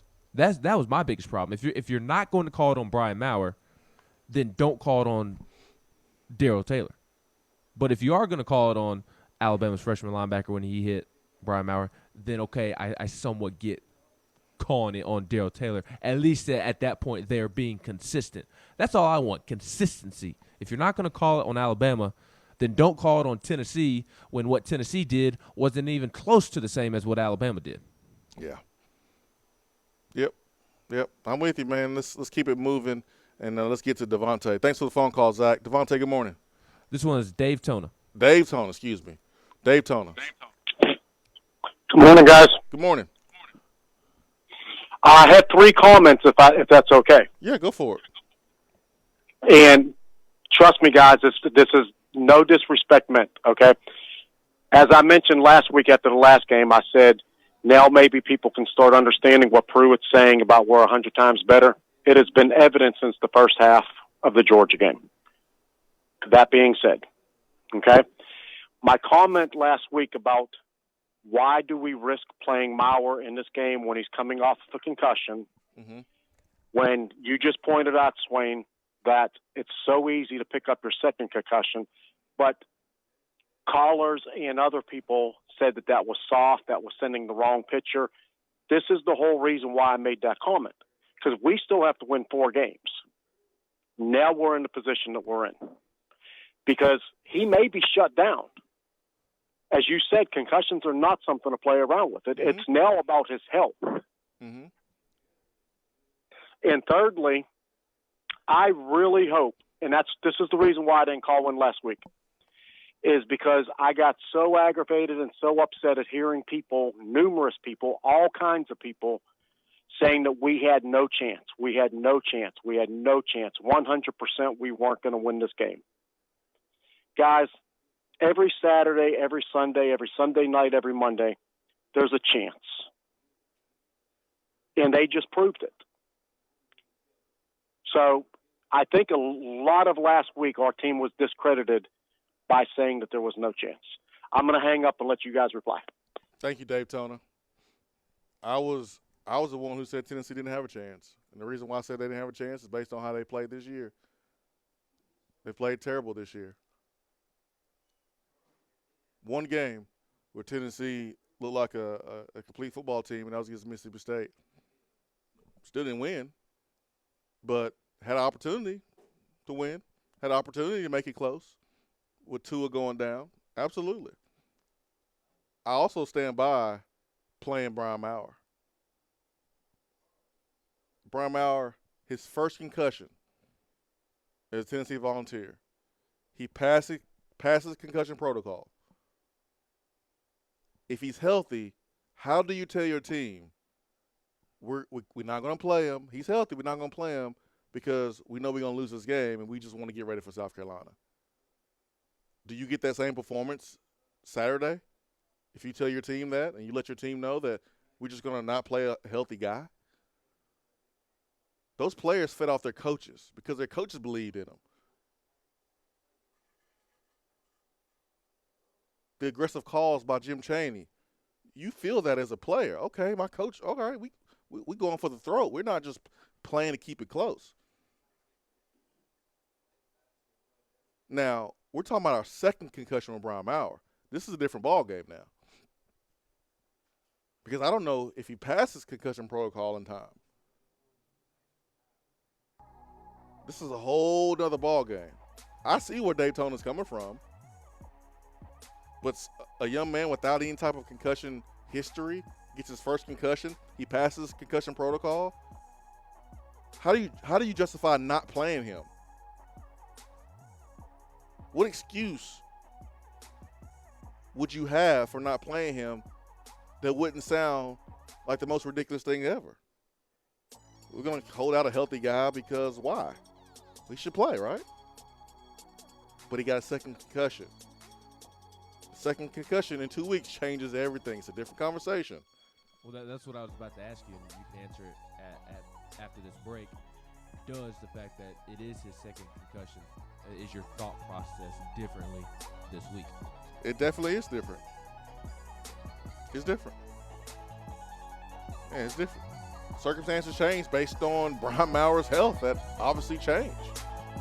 It's not just one concussion that he can get past and move forward. Now we're talking about, does this young man have to take a real step back in football because he gets concussions too easy? We have to seriously think about that.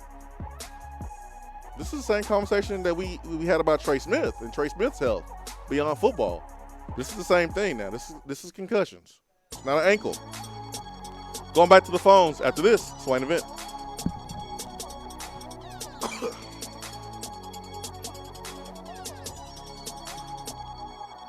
While the other guys are taking guesses, the Swain event is taking you behind the scenes and in the huddle every morning from 7 till 10 right here. Hey, it's Chris Lowe of ESPN. And listen, maybe Jason Swain didn't wear number 1 quite as well as the great Leonard Little did at Tennessee, but he is your go-to guy for all things Big Orange.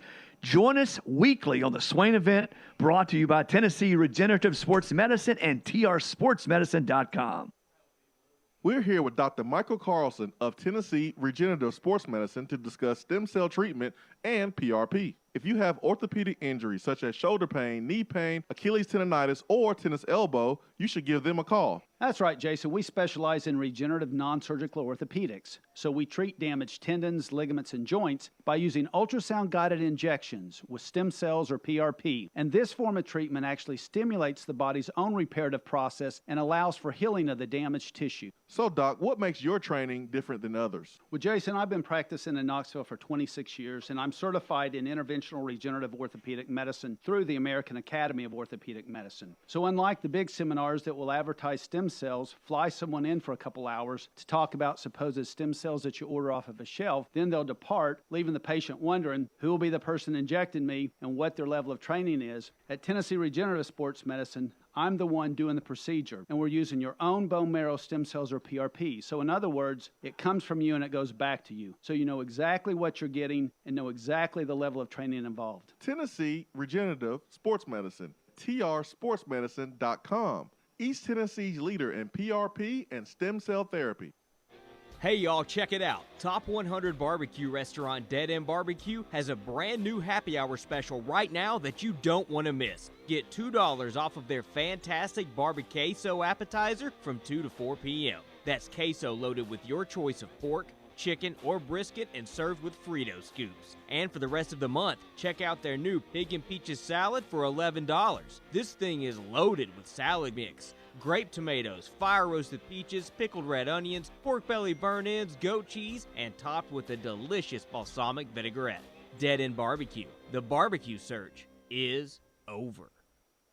While the players are gearing up for the gridiron, it's time for you to get geared up at Alumni Hall. Find the best selection of Nike, Nike Golf, Peter Millar, and all of those retro logos you love. And the 2 for $28 t-shirt deal? Game changer. And don't forget about the rest of your game day crew. There are plenty of options for the entire family and to upgrade that tailgate. Shop now at one of their 6 convenient locations in Tennessee or 24/7 at alumnihall.com. It's football time in Tennessee. Hey there, Swain event listeners. It's football time in Tennessee. While you're cheering on the Vols, you might be thinking, I would love to buy a home with a great place to entertain for games. Or maybe you're thinking, I'm tired of hosting all of these people at my house and we don't need all this space anymore. Whatever your plans may be, when you are ready to buy, sell, or invest in real estate, call me, Jennifer Morris, at Keller Williams Realty, 865-694-5904, or email me at jennifermorris865@gmail.com, and go Vols. If you aren't following the Swain event on Twitter, then are you even on Twitter? Hit that follow button. It's the right thing to do.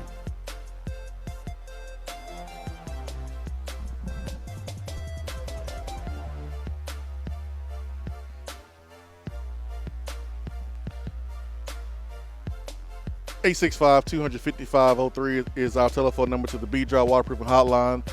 $15,000 off the new Silverado Crew cabs here at Beatty Chevrolet. A new 4-door Silverado starting at $27,995. I see a black on black Tahoe right behind me. It is absolutely beautiful. White Corvette, black rims right next to me. It is gorgeous. BeattyChevrolet.com, 9615 Parkside Drive. Let's go back to the phones, and we have Chris and JC. Chris, good morning. Morning, guys. Good morning. Hey, first of all, I'm going to say how proud I am of the way the guys fought out there this weekend. It's probably one of the hardest fought games I've seen a Tennessee Vol football team play in several years. Mm-hmm.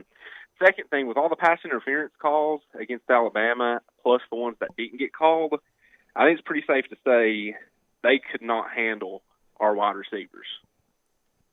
Correct. Which really kind of opens my perspective up about the receivers. I knew they were good, but literally we might have 3 receivers get drafted that started on Saturday.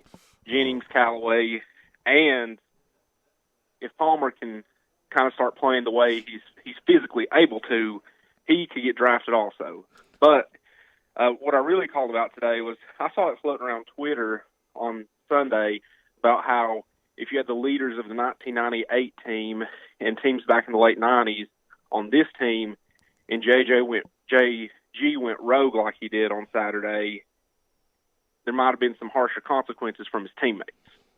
Yeah, there would have been a conversation in the locker room. Yep. And then everyone was going crazy over the face mask grab. And I'm just going to put it in a little perspective because, obviously Pruitt didn't hurt JG. It was more of he embarrassed him in front of everybody. Yeah, he but I'm embarrassed going himself, to tell you a story about what happened to me. Okay. So when I was a kid and I was playing baseball, after Little League, there was a league called Babe Ruth. And in Babe Ruth, I was trying out for catcher. And in a pregame, my coach told me to throw to second base. He was testing out my arm to see if I could get it there. Pitch came in, and it was low, and I didn't throw it because I wasn't ready. He said, I thought I told you to throw that ball. And I just shook my head. Ball came in again, and I didn't throw it. And he told me, he said, in front of all the players, all the parents, everyone, if you're not going to do what I ask you to do, there's players on the bench that I'm going to put in the game. Embarrass me in front of everybody. Mm-hmm. So the pitch came in the next time, and I fired it to second base. Well, right after that, we were going to the dugout, and he put his arms around me and hugged me. He told me he loved me and he was there to coach me, and that it wasn't his job to sit here and let the team dissolve, that he was there to teach us something. Mm-hmm. That was a big-time moment. And what Pruitt did, grabbing his face mask, I'm not saying it was right or wrong, but it's getting blown way out of proportion. It is. I didn't think it was anything. I thought it was a very short and quick tug to say, hey, man, I'm talking to you. Don't walk past me. Don't look the other way. Don't look at me like I'm crazy. You know how sometimes you say something to somebody and they got this look like they don't care what you got to say and they're looking at you like you're crazy, like that dead-eye look, and it make you want to slap them even more? Like, don't do that. You look and you have respect to the person who's talking to you. I didn't think the grab was bad at all, to be honest. Now, no, and it's just been blown out of proportion. And one quick thing before I get off the phone here, what else I wanted to bring up was him changing that play or doing what he wanted to do at the line of scrimmage. It not only affected the offense and that play at the goal line, but his brothers out there who were getting beat in all night by the Alabama players put their bodies on the line. Mm-hmm. That's, like you guys say all the time, football is the ultimate team sport, and he owes every one of the players that played on Saturday in practice all last week an apology. Yeah. Starting with the head coach. Because the head coach has babied him this whole year. When Pruitt was asked about who had a starting position or who's doing really well, Pruitt said the only guy who has a starting spot right now is Jared Garantano. He said that publicly. He played bad in the first game, stuck with him. Played bad in the second game, stuck with him. Jeremy Pruitt has supported JG this year as much as he could. Now, last year, I didn't think Pruitt supported him enough, to be honest. JG didn't win any type of awards after the season. And JG obviously was a big piece of why Tennessee beat Auburn and beat Kentucky. He gave Tennessee the best chance to beat South Carolina. He gave Tennessee chances to win games. But I thought Pruitt probably loved up on him a little too much. And JG proved Pruitt wrong. JG proved a lot of people wrong. Made a lot of people look stupid by how he's played this year. But that decision Saturday, there's no excuse for it. There's just none. There's no defense of it. There's nothing that anyone can say to defend that decision at all. Let's go back to the phones And let's get to Corey. Corey, good morning. Morning, guys. How are you? Hey, Corey. Good, man. Hey, just a couple questions and a thought. So, the officiating obviously horrible, but as I understand it, a lot of these officials are part time. Yep. So it's one of those situations where, like, I'm mad at the officials, but I'm more mad at the SEC with all the money coming in this league. We can't afford to pay these officials full time so that they invest. And that we don't have what happened on Saturday. I mean, we obviously got the worst of it, but I look at both sides. Alabama got some ticky-tack calls as well. Obviously, it affected us a little bit more, but wanted to ask that question first of all to you, Jason and Ben, to see you guys know of any conversation or any type of petition for officials to be paid full time going into next year. The second question I wanted to ask is, we're obviously everybody's upset about the situation with JG, but what I wanted to ask is, do we know if he had the ability to change the play? I know there was talk about the coaches taking that ability away from him, but obviously quarterbacks can audible. Do we know that wasn't the case? You always want to get upset until you find out the full story. And as fans, sometimes we jump the gun, but you guys obviously have better insight. Love listening to the show. Hang up and listen. Thanks, guys. Thank you, man. Thanks for the phone call. Quarterbacks do have the ability to change your play. Some quarterbacks have more green light than others. But here is the evidence that points to JG doing what he wanted to do. On third down play, Trey Smith is pulling. On third down play, it is a handoff to Kavaris Crouch, and he is stuffed. We get up to the line of scrimmage for the fourth down play. Trey Smith pulls again. Crouch and Eric Pope, they're lined up in the I formation. If it was a sneak, they would have rushed to push JG in on a call sneak. JG, when he jumped or tried to jump, look at Austin Pope and look at Kavaris Crouch. They're on the same track as they were the previous play because they were thinking that Crouch was going to get a handoff and Austin Pope was going to lead him into the hole. Even if you change the play, you got to let the other 10 dudes know what you're doing. That's still a triple minus on the grade sheet. I'll give you 5 minuses if I could. You're the quarterback. Your job is to let everyone know what you're doing so everyone can be on the same page. So there's no defense. There's no excuse. And I understand trying to play devil's advocate because I tried to do it 4 or 5 times before I came to my conclusion of where I am right now, which is I don't want to see number 2 play unless he absolutely has to. That play put me over the top. Do what your coach should do. Oh, here freestyling. He was acting like Eminem in 7 Mile, except he didn't execute. At least let your teammates know that you're going to do that. I've been in the huddle with Casey Clausen. A play came in. He changed it at the line of scrimmage. But guess what he did? He let everyone else know what he was doing or what we want to do so we can at least have a successful play. May not have been with the coach call, but at least have everyone on the same page. Whew. All right. Deep breath. Who we got next? Is this Nathan?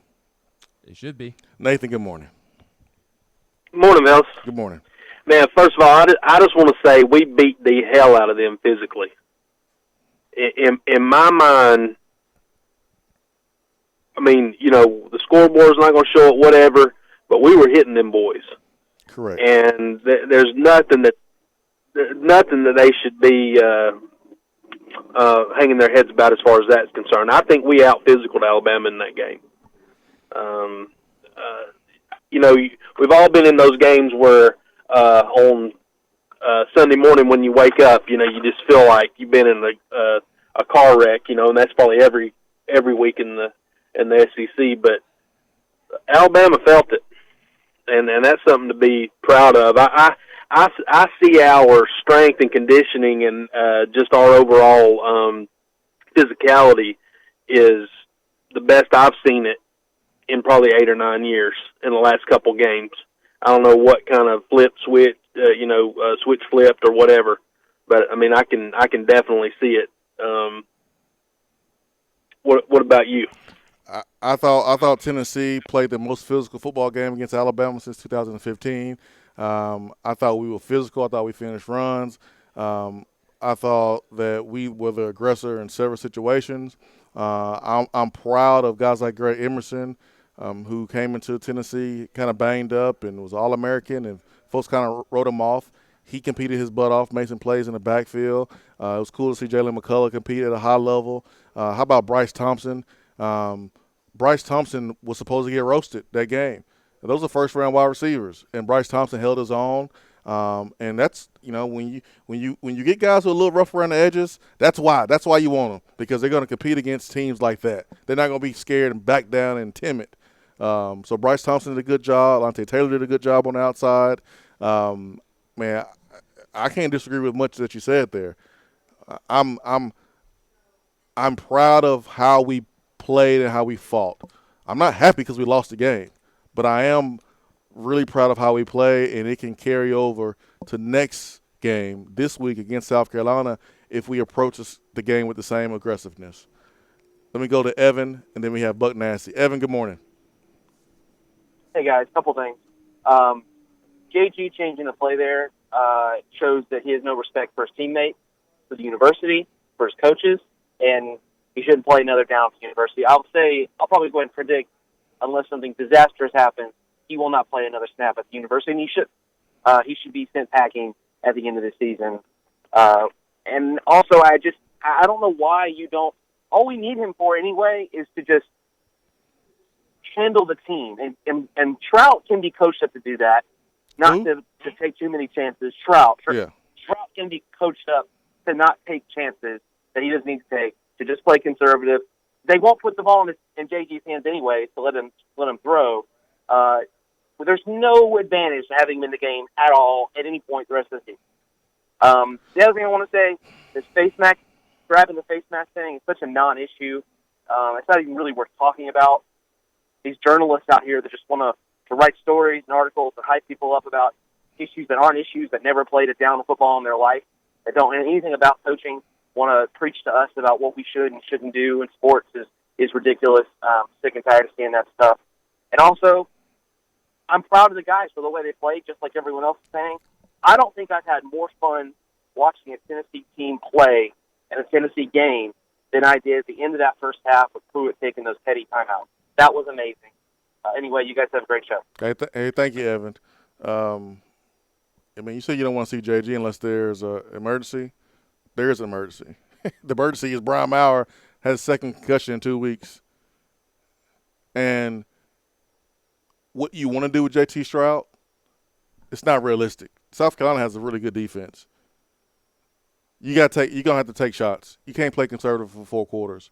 And against Mississippi State, Tennessee doesn't win if JG doesn't play as well as he did against Mississippi State. We got to call a spade here. We got to call a spade a spade. What JG did against Alabama was egregious. I don't want to see him play. I don't. You know how you always got that friend who's always low energy. They always like the drain. They're never the fountain. They always complaining. They always, talking about what they can't do, what's wrong. And it's like,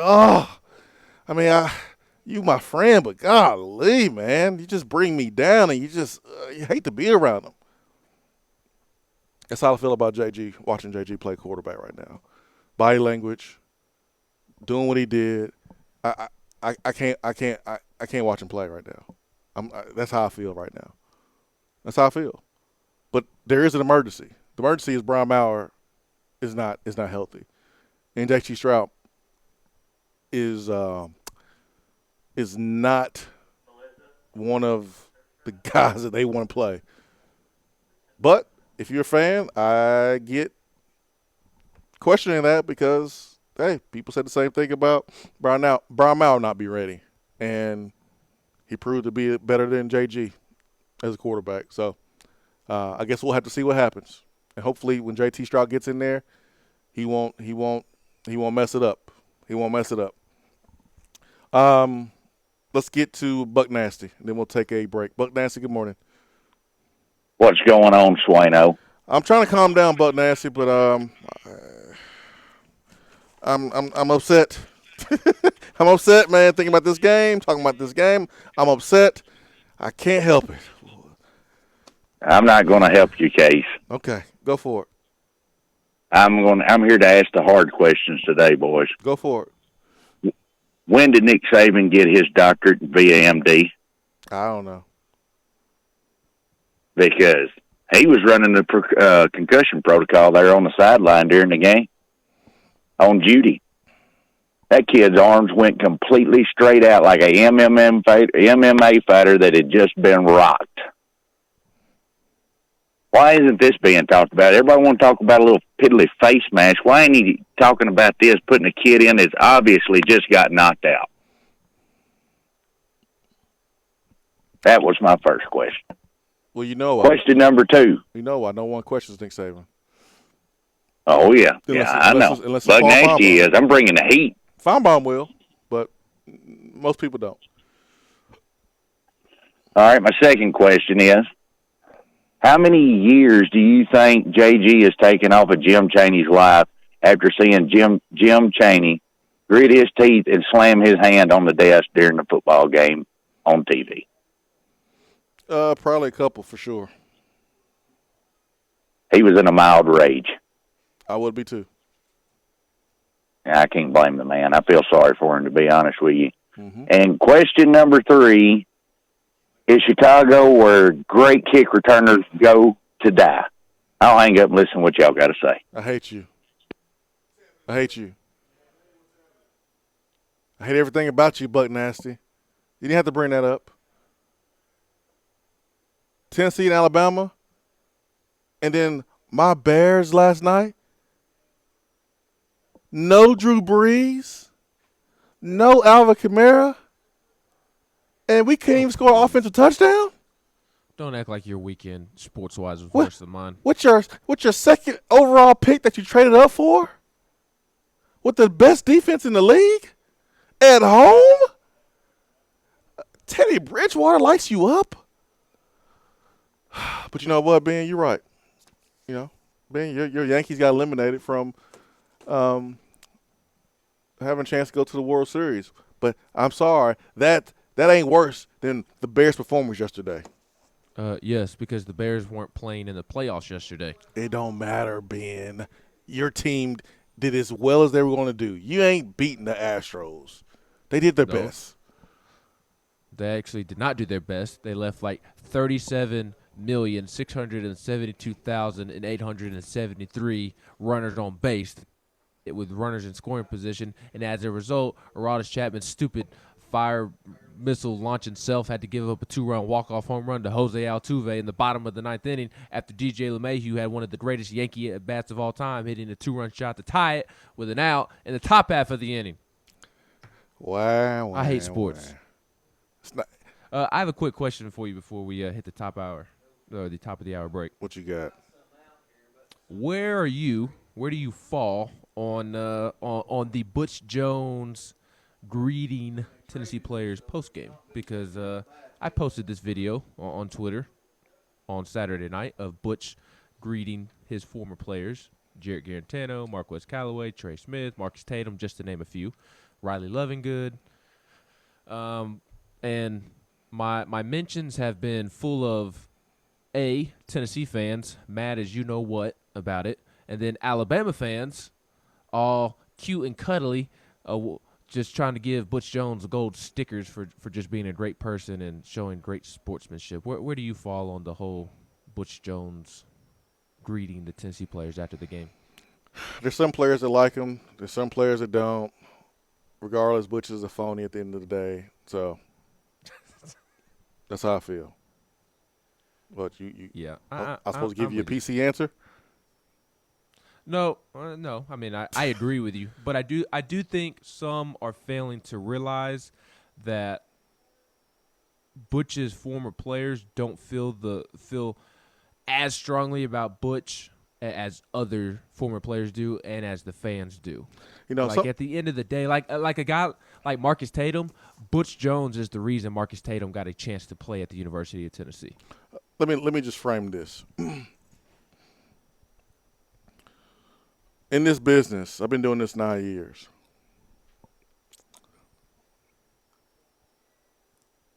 I've had people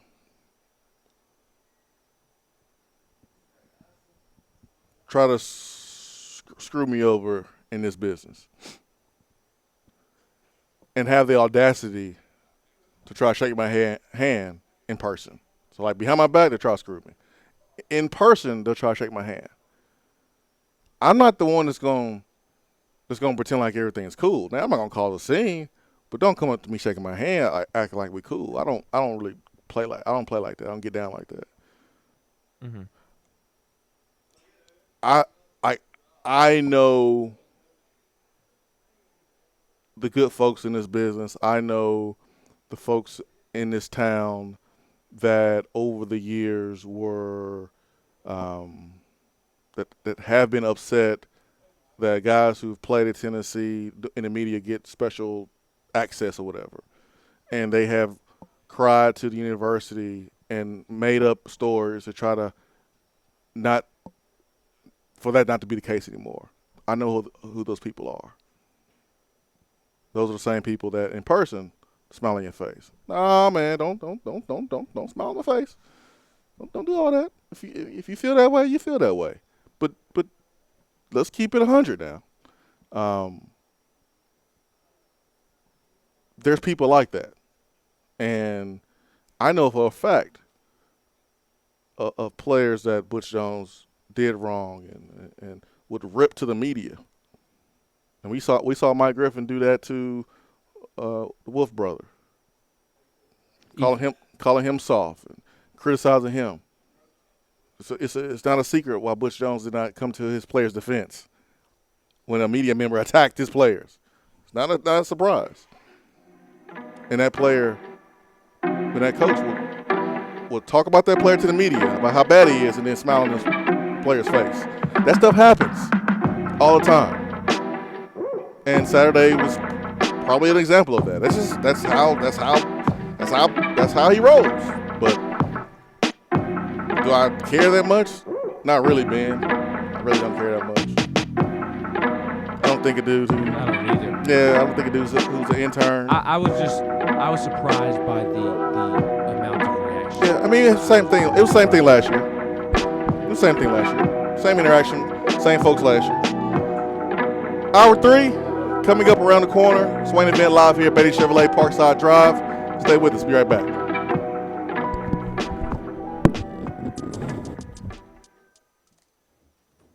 You don't have to take an L just because you can't listen to the Swain event live. You can catch up on the podcast posted daily on the app, online, and on iTunes.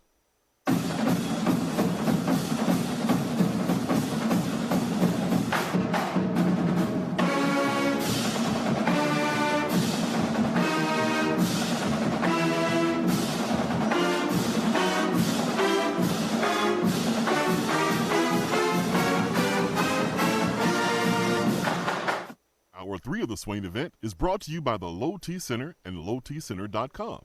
Do you know your numbers? Feel like you again. Let us help. While the players are gearing up for the gridiron, it's time for you to get geared up at Alumni Hall. Find the best selection of Nike, Nike Golf, Peter Millar, and all of those retro logos you love. And the 2 for $28 t-shirt deal? Game changer. And don't forget about the rest of your game day crew. There are plenty of options for the entire family and to upgrade that tailgate. Shop now at one of their 6 convenient locations in Tennessee or 24/7 at alumnihall.com. It's football time in Tennessee. In debt? In too deep? Alcoa 10 Federal Credit Union says, stop treading water and get out of the deep end. If you've got debt, make a splash and come get some cash. If Alcoa 10 Federal Credit Union can refinance your car, boat, camper, motorcycle, credit cards, personal or home loan, they'll pay you up to $500. So come take the plunge right now.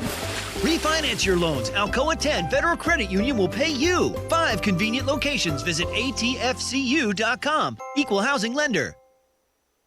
It's going to be partly sunny today with a high of 76 and a low of 56. Showers are likely tomorrow, cloudy through mid-morning, then gradually clearing with a high near 68 and a low around 42. The sun returns on Wednesday with a high in the mid-60s. Weather on the Swain event is brought to you by Be Dry. If your basement is water cracked, Be Dry can help. BeDry.com. Be Dry is celebrating 60 years of protecting homes across the U.S. They are the basement and crawl space experts. There has been historic rainfall in East Tennessee recently. If you are experiencing wet foundation walls, puddles on your floor, or water where your floor and wall meet, then you should call Be Dry. They have over 500,000 customers nationwide. Be Dry gives free estimates for all homeowners, financing is available, and if you mention the Swain event, Be Dry will give you $500 off a full perimeter basement waterproofing solution. Wet basement? Better call Be Dry, 865-588-0454 or online at BeDry.com. We all know that Vol Nation is all over the country. Traveling to games is a fun time for the entire family, but deciding where to stay can be a bit stressful. That's where the Big Orange Faithful at the Hampton Inn downtown come in. General Manager Stephen Lawrence and his team go over and beyond to make sure that you have the best stay in their brand new rooms. They have the cleanest rooms in the game, which include flat screen, microwave, and fridge. Not to mention breakfast is included in the room rate. Oh yeah, I almost forgot the best part. The Hampton Inn downtown is less than a mile from Neyland Stadium. While you're planning your game day trips, be sure to check out Hampton Inn online at hamptoninn.com and search Knoxville. Book Hampton Inn downtown today. Hey, Mr. Mack, you heard the lowdown? Nah, homie. Give me the word on what's going on. Tell him what it is, Big Will. Mac, now the lowdown is no money down, only at the new Open Franklin Motors in Alcoa. No money down at the new Open Franklin Motors in Alcoa. Not $1,000 down, not $100 down, not even a nickel down. Low down, no down, only at the new Open Franklin Motors in Alcoa. 2 minutes from the airport, so fly on down to the new Open Franklin Motors next to Walmart, home of the original low down, no down payment. That is, why would you buy from anywhere else when you know we gonna get you done? Good credit, bad credit, slow credit, we will get you approved. So come on down to 911 Louisville Road, the new Open Franklin Motors next to Walmart, or call 865-980-8216. Turn down for what? You're listening to the Swain event, fueled by Dead End Barbecue. Check them out online at deadendbbq.com. All right, Swain event live here at Beatty Chevrolet Parkside Drive. Over 100 pre-owned SUVs starting at $5,995. Shop online, BeattyChevrolet.com. There's a 5 Silverados. So BeattyChevrolet.com. We are live here, 9615 Parkside Drive. Hour one was brought to you by Hiller, Plumbing, Heating, Cooling, and Electrical, happyhiller.com. And, man, we flowing and going this morning. Phone lines are backed up, so let's get to the phones. And looks like we have Tony in Kingsport. Good morning, guys. Thanks for taking my call. Thank you for calling. So I was really proud of the guys this weekend, especially the offensive line.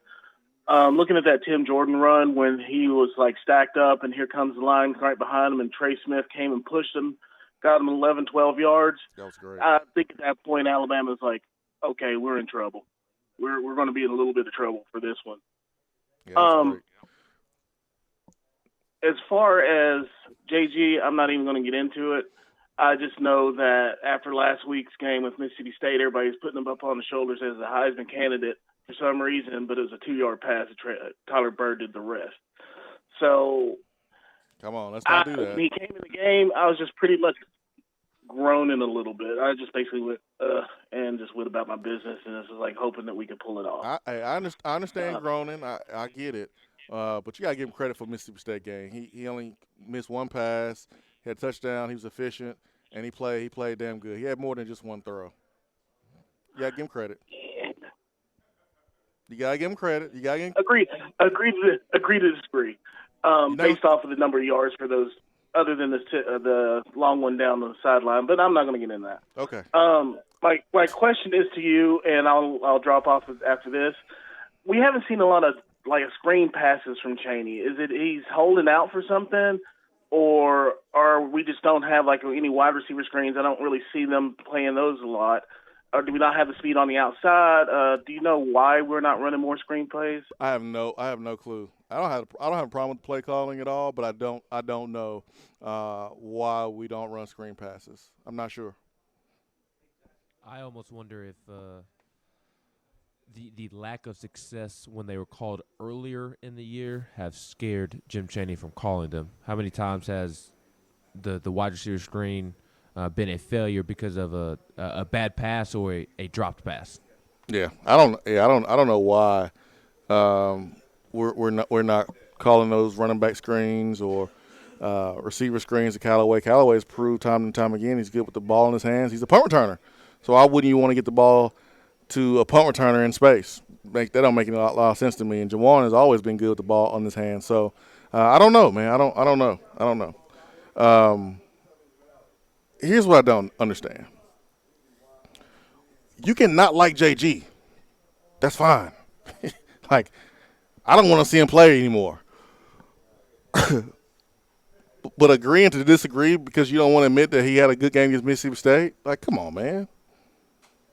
We can let's call a spade all the way around. Just because you don't like him doesn't mean you can't admit when he did a good job. I have people that I don't like, but if they do something good, I can admit that they did something good.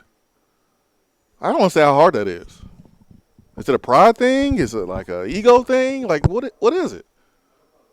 You don't have to speak glowingly only about people that you like, or only speak bad things about people you don't like.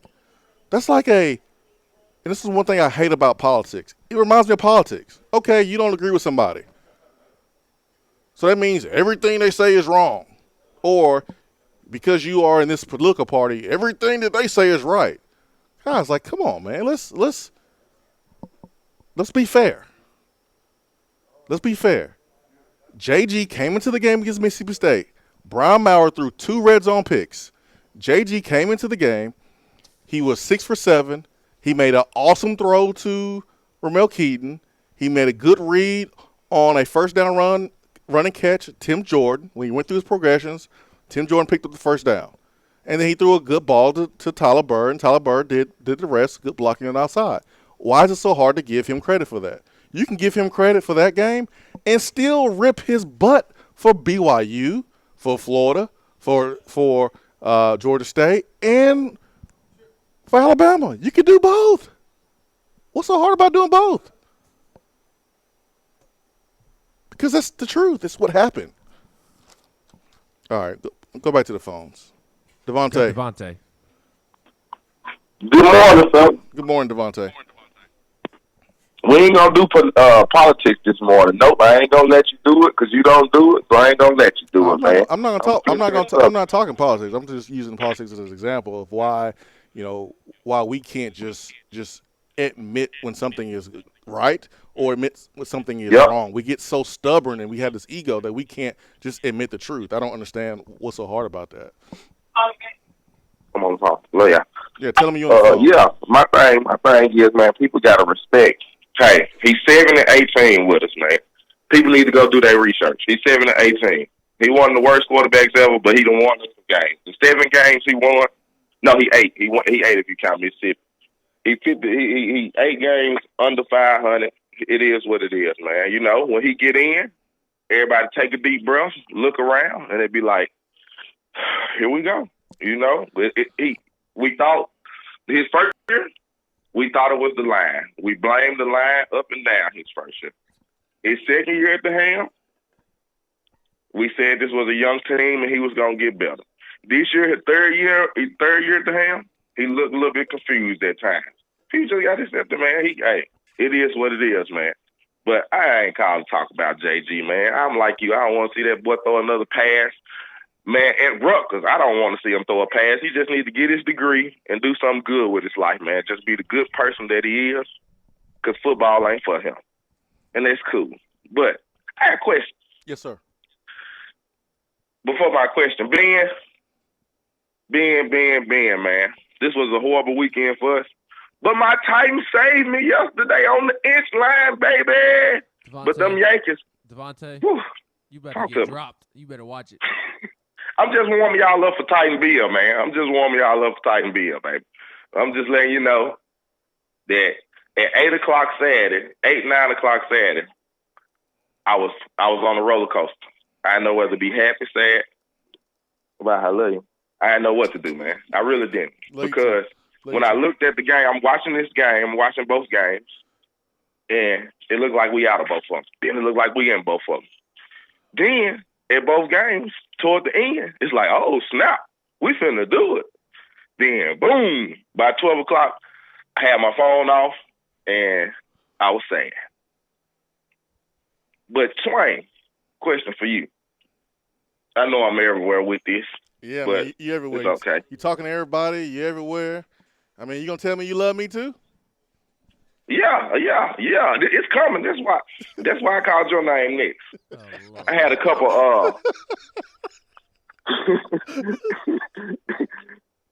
I'm glad I can make y'all boys smile when I call. I had a couple fans this week. It's a crazy week for me.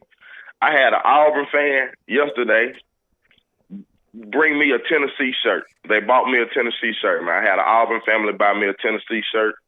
Brought me to tears, man. Brought me to tears. Best thing I got in a minute, man. Then I had a Florida fan give me this Coca-Cola with this big old T on it. I still got it sitting in my house today. I ain't drinking it never.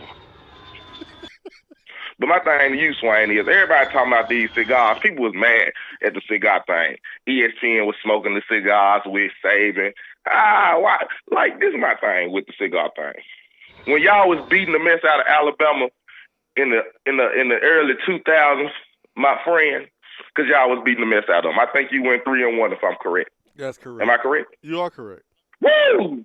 I love you for that, baby. Love you too, man. I'm going to tell you why I love you for that. Because I was in high school around that time, and I could talk smack every week to everybody because of y'all boys. So kudos, my friend. We need y'all back some way, somehow. Thank you, Devontae. When we beat Alabama and we did smoke our cigars, you didn't have analysts on the sideline smoking cigars or pretend like they were smoking cigars, and you didn't have the camera panning to fans in the stadium smoking cigars too. I thought that was a little too much for me, but hey, if Tennessee wins or when Tennessee wins, I want them to have that same energy. That's all I'm saying. Have the same energy. I want the cigars lit on the sideline from the ESPN people when we win that game. I want them lit. Oh, Devontae. What a call. Paradise Pete. Paradise Pete, good morning. Paradise Pete? Is Paradise Pete there? Where's Pete? Ben, what did you do with Pete? I didn't do anything. He must be having too much of a good time in paradise. Did you run Pete out of here, man? Where's Pete, Ben? I didn't. He was on. He didn't say anything. Did you target Pete? Oh, Pete. No. Call us back. No. Oh, man. Brian Maurer, please, we need you healthy. If you can't play, you can't play. Concussions are nothing to play with. Nothing to play with at all. But Brian Maurer, we need Brian Maurer healthy. Because with Brian Maurer in this running game and the defense getting some confidence, man, I think Tennessee can beat South Carolina. I think Tennessee can beat Vanderbilt. I think Tennessee can beat Missouri. I think Tennessee can beat Kentucky.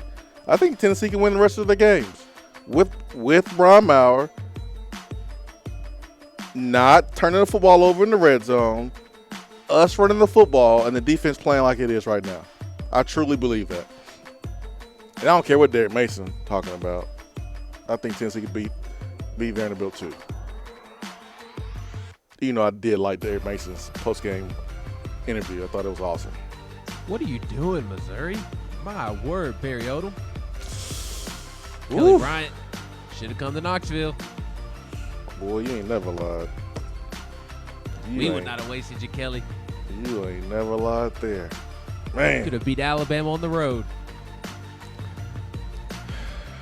One thing Tennessee is doing, Tennessee is auditioning to be a destination for a pretty good grad transfer quarterback.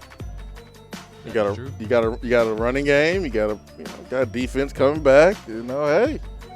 Hey, grad transfer. Hey, grad transfer, come on in. Let's make this thing really interesting. When Brian Mauer's a sophomore, freshman Harrison Bailey.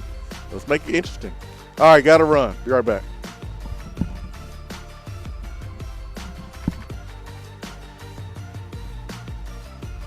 Not at the officials and not at JG. Hour 3 of the Swain event is brought to you by the Low T Center and lowtcenter.com. Do you know your numbers? Feel like you again. Let us help. When you see the happy face on our truck, you'll be smiling because you'll know that you're in love. Tap water often contains harmful chemicals and additives. When you call for your free water test from Hiller, we'll show you exactly what's in your water and how to remove it. Enjoy cleaner, healthier water in your home. Visit happyhiller.com to schedule your free in-home appointment today. Call the happy face truck today. We have all made the mistake of dropping or breaking our smartphones. See? But did you know that you can have it repaired for a fraction of the cost that it takes to replace it? Well, you can, because iDrop is the area's leading mobile repair store, home of the 1 hour or less phone repair, 1 year parts warranty, and #1 customer service. Broken screens, cracked cameras, charging ports, batteries, you break it, we'll fix it. If you didn't break your phone, protect it with one of our leading accessories such as LifeProof, OtterBox, UAG, Incipico, Caseology, and Spec. Visit our West Hills location at 7115 Kingston Pike between Office Depot and Hardee's, or call 865-888-9740 and speak with our trained technicians to see how we can get your phone working today. You're driving home, flashing blue lights in your rearview mirror. The next thing you know, you're being arrested for DUI. Be responsible, but remember, just because you're arrested doesn't mean you're guilty. Call DUI and criminal defense attorney Marcos Garza. Put this number in your phone right now, 865-540-8300, because you never know when you or a friend will need it. Don't say guilty, say Garza. 865-540-8300 and GarzaLaw.com. Gentlemen, are you feeling tired and grumpy? It could be low T, or it could be sleep apnea. Millions of men not only suffer from low T, but also undiagnosed sleep apnea. Low T Center provides a complete health assessment to check all of your levels. And right now, they're offering a $49 home sleep test to find out if you have sleep apnea in the comfort of your own bed. Low T Center makes it quick and easy to take care of your health, and most health insurance is accepted. Call 865-392-1388 or go to lowtcenter.com. Low T Center, reinventing men's healthcare. Hey, Mr. Mack, you heard the lowdown? Nah, homie, give me the word on what's going on. Tell them what it is, Big Will. Mac, now the lowdown is no money down, only at the new Open Franklin Motors in Alcoa. No money down at the Open Franklin Motors in Alcoa. Not $1,000 go down, low down, no down, only at the new Open Franklin Motors in Alcoa, 2 minutes from the airport. So fly on down to the new Open Franklin Motors next to Walmart, home of the original low down, no down payment. That is, why would you buy from anywhere else when you know we gonna get you? Can't call in? Don't feel bad. You can talk to the guys in the text box. It's part of the free Swain Event app.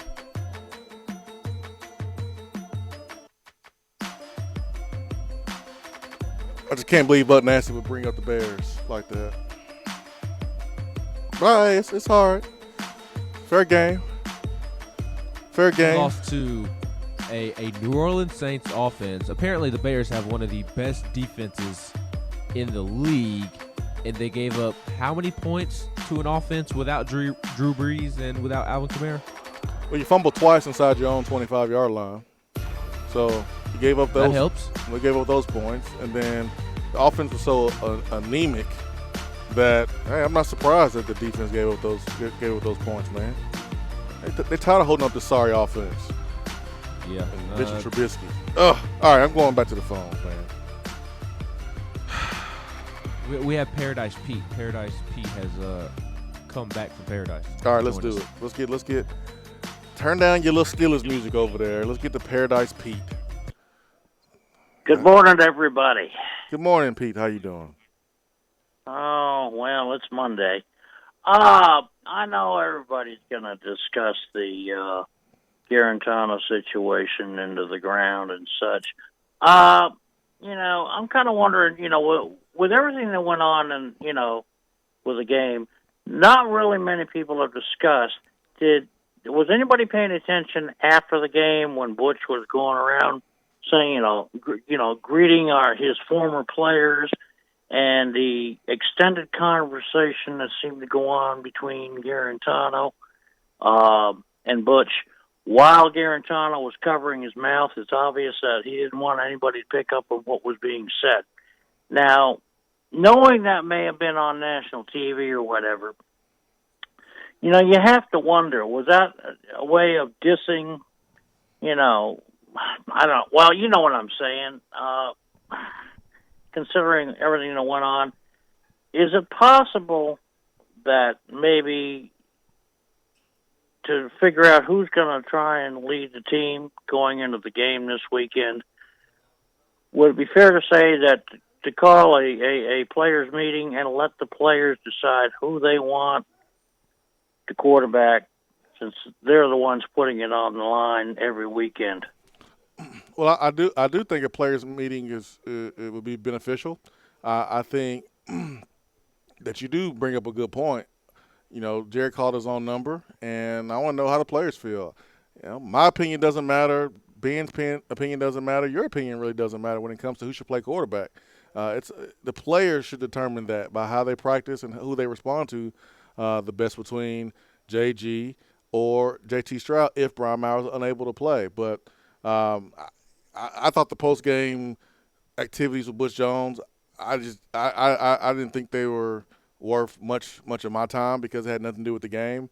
And that's Butch recruited those players. He obviously has a relationship with them, and so I let that conversation stay on the field. That's their business. I'm not going to spend much energy trying to figure out what was said because it has nothing to do with the game to me. So that's just my opinion on that. But I do think, Pete, you bring up a good point about a players only meeting, and hopefully that's happened already. Let's go to Al and PA. Al, good morning. Hey, Swain. Hold on here. Good morning. There we Al. go. Hey, how you doing? Good, man. How are you doing? Yeah, not bad considering the circumstances, of Saturday. But I will say this, like everybody else has said, I'm proud, man. I'm proud of the team. To me, it just the last couple of weeks, man, just felt different. It seems like that switch has been flipped, like that one caller said. But here's something that has stuck out to me about Saturday's game. Mm-hmm. Pruitt on the sidelines, man. Mm-hmm. I mean, he was fighting for his players. That's right. And I think I think that attitude reflects leadership, right? Yes. And I think that, I think the players seeing that means a world of difference to them. And maybe, it just feels different. I was watching the game with my son-in-law, who is a Bama fan who grew up down there, and he was even going, "Ugh, you guys are getting hosed." I mean, anybody can see that. And yeah. Yeah. I mean, and now, do you think Pruitt realized what Bama bias is now? I hope he does. I mean, it was clear as day. It was clear as day.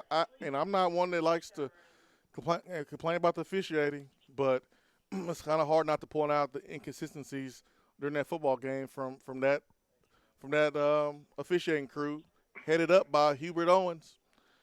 I mean, it don't make any sense to me, Al. But I mean, no. This team has taken on the personality of their head coach. You know, we said that about. Yeah, they have. We said that about the previous head coach, about how passive they were at times, and not accepting responsibility and accepting expectations, things like that. But this football team at this moment, I mean, you got a guy in Pruitt who's fiery, and yeah, maybe a bull in the china shop. Yeah, you can say that, cool, whatever. But his offensive line is playing like it, and his defense is playing like it right now. So I'll take it. I'll take it right now. I'll take it. Yep. And about that finger tug thing on the face mask, man. The wussification of America, man. If they only had the coaches that, you know, some of us had in high school, man. I still remember getting chew grain spit in my teeth when the coach was yelling at me. Ooh. Yeah. You know, I mean, it's terrible. But anyways, there's something else I wanted to say, and I can't remember what the heck it was. But anyways, hey, man, they're getting better week by week, and they were competitive, and that's all you can ask for as a Vol fan right now. Just be competitive. Yeah, against Alabama, man, they were competitive, but now with 6 games left, Alan, thanks for the phone call. Not 6 games left, but what we got? 5 games left. We got 5 games left, Ben. How many games we got left? 5. Being competitive is just not good enough. You don't play Georgia. You don't play Alabama.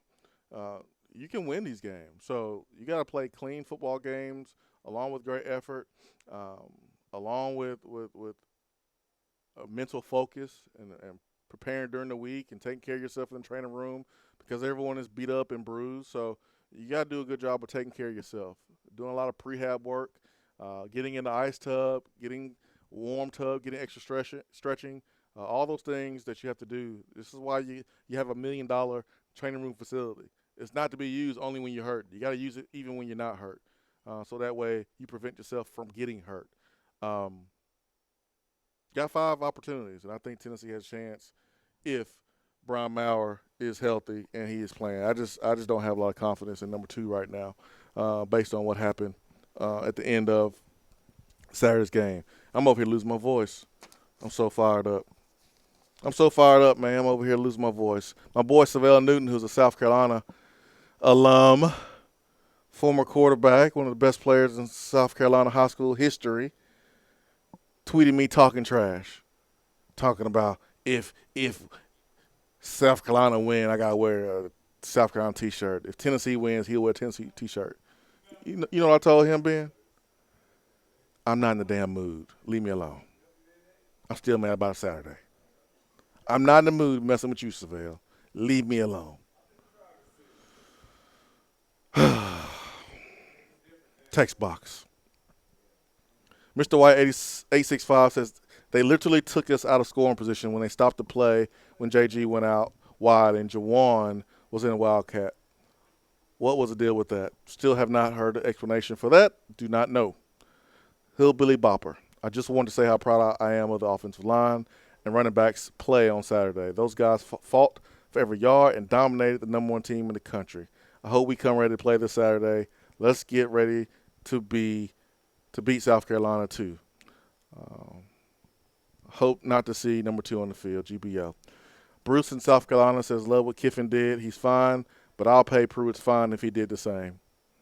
D. Cody, I think the players are with Pruitt on his actions towards JG. If you can look at Bryce Thompson's Twitter yesterday, he was definitely defending his coach. Oh, I'll defend him even more. There's a difference between what Pruitt did and what Jimbo Fisher did last year. Do I think coaches probably should stay away from the face mask? Yeah, sure. That shouldn't be your thing. Like, you shouldn't be the coach who always tugs on face masks. You don't want to have to do that. But if someone is not looking at you when you're talking to them and you slightly tug his face mask, which Pruitt did to JG, I have no problem with. You want to go see something that looks way worse than what Pruitt did? Go look at Jimbo Fisher last year when he's talking to his linebacker, Tyrell Dotson, and jerks it about 2 or 3 times and pushes him off, pushes him away. That's what you should be complaining about. I didn't think Pruitt's little tug was anything. Wouldn't have bothered me one bit if I was in his position, to be honest. If I was in JG's position, it wouldn't bother me one bit. Let's go back to the phones this morning.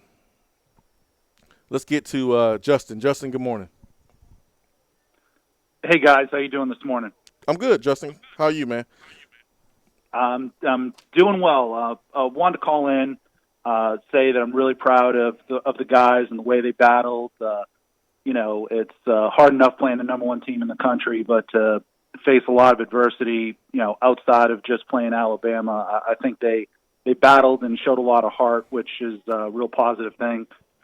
Still pissed about a lot of things that happened on Saturday, but I've been noticing something for a couple weeks now, and I'm definitely not one of those conspiracy theory guys, but I think the NCAA needs to change their name to the NCWWE, because I think they're really trying to script a scenario where you've got Alabama and Oklahoma in the playoffs, so you can get Hurts playing against Alabama, and I think this has been going on for a little while now, and I don't think it's very fair to the rest of the teams out there. And, some of those play calls could definitely be attributing to that. But also wanted to say to the fan base that, for everyone out there who's really frustrated and angry about Saturday, I think what we need to do as a fan base is turn our attention and unleash that on South Carolina. I think it's going to definitely be something that our team needs. I think we need to show up on Saturday and just be ravenous, kind of like 2015 Oklahoma, and just bring the noise, make everyone in that stadium, know that this fan base is, it's us, it's the team, the fan base, it's us against the world, and, make the university proud. I'm going to hang up and listen to what you guys got to say. Thanks. I think Tennessee has earned the right, this football team has earned the right for us to create a great atmosphere for our team against South Carolina. Now, I'm not expecting 102, 4, 5, 5. I'm not expecting that. But I do feel like this team has earned the right to have our support. 100%. They're fighting their butts off. They're getting better. And we still have an opportunity to play in the postseason. That's not out the window. That's not out the window at all. Let's go to Steve. Is this Steve or Josh in West Tennessee? We're going to get to Josh in West Tennessee first. Gotcha. Josh in West Tennessee. Good morning. What's going on, Swain? What's going on, man? Not much, man. There's been a lot said, obviously, about the optics of the game and all the negativity and all that before, during, and after. But, man, I know you feel the same way. There was points in that game where I felt uncontrollably angry just about, the situations and what was going down. But after I took a second to kind of see what we were doing, man, I was so proud to see that just physicality alone of how we hit those guys. I mean, we did not get bullied. That was the first time, that I've seen us play Alabama in my adult life that we have not been bullied. I mean, we were hitting them, especially up front. Tim Jordan was an absolute man. And to see that, I think the tides have started to shift. Several callers have said that they think that, game by game, these players are buying in closer and closer. I don't know if they're necessarily buying in more each game, but I think that they're just starting to see that, hey, what I'm doing during the week, what I'm doing every rep in practice actually comes to fruition in the game, and I think they believed in him. They just didn't necessarily believe in themselves enough to get out there and actually make it happen, to carry it from practice to the game. And I think a big step happened Saturday night. Win, lose, or draw, I think they're gonna turn this into a positive. Now with Maurer going down, obviously that's not good, but I think if they can just keep that momentum going and keep that physicality, especially the physicality and the way they hit and finish plays, I think we're going to be in for a good finish to this season, man. But y'all have a good one, man. I'm gonna hop off here. Thank you, Josh. Man, I hope, Josh. I hope you are about 22 years old. I hope you're 22. He hasn't seen Tennessee not get pushed around in his adult life. Saturday was the first time. You're legally an adult, 18, right? I hope Josh is not in his 30s. Yes. I hope Josh is not in his 30s because that would mean that in the last 12 years that Tennessee has been pushed around physically. Ooh. Sorry, I'm being nitpicky. I know Josh personally. I'll mess with him in the private message. Let's get to Steve. Steve, good morning.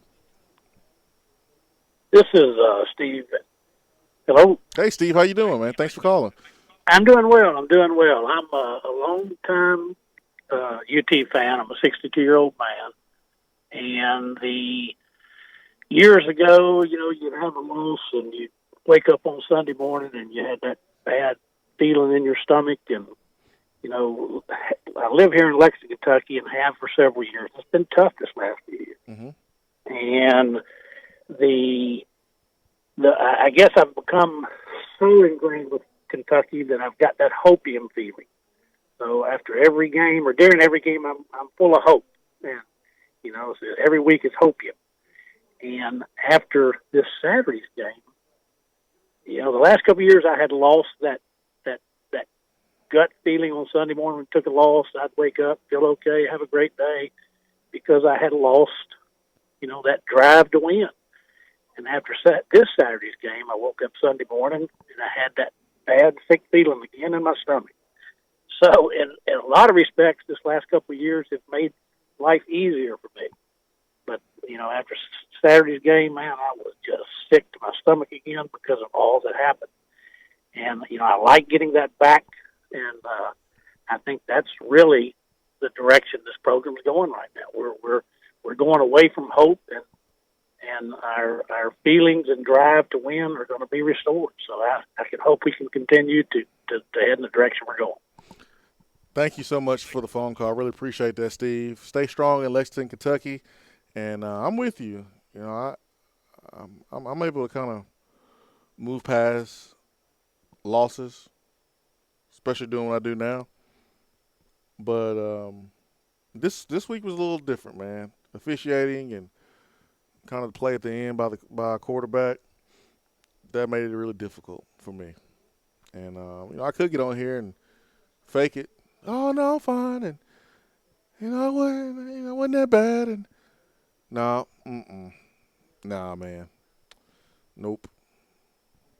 Those officials, they ought to be ashamed of themselves. And a redshirt junior going off script the way he did. There's no defense for that. Let's get to Mike in Knoxville. Mike, good morning.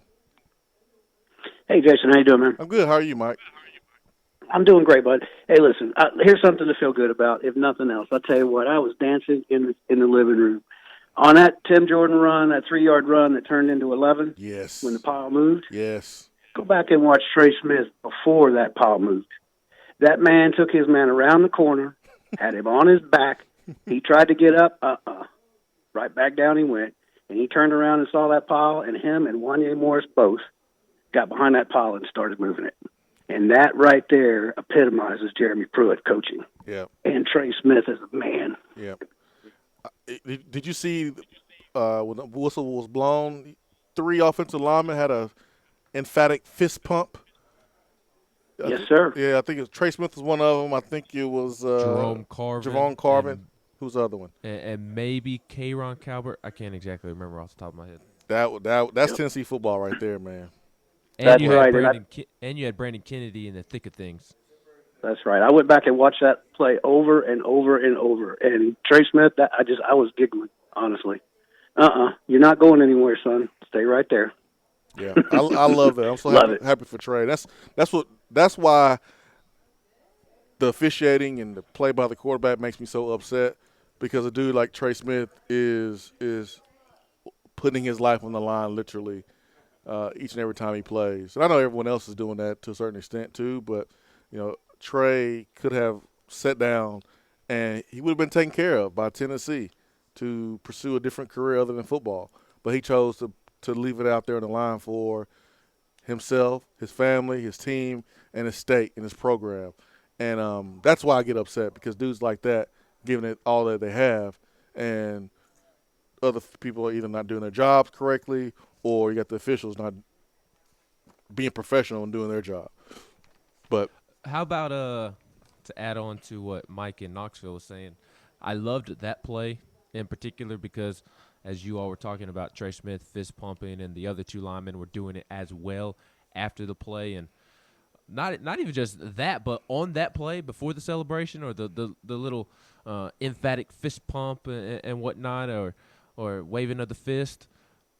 Tim Jordan, I believe, was the ball carrier on that play, but he was stuffed, probably where it would have made it 3 yards to the first down marker. All 5 of Tennessee's offensive linemen run to the ball and completely push the pile for a first down. When was the last time we saw that? I just love the fight. But then how about this other play when Ty Chandler broke off his long run to start the second half?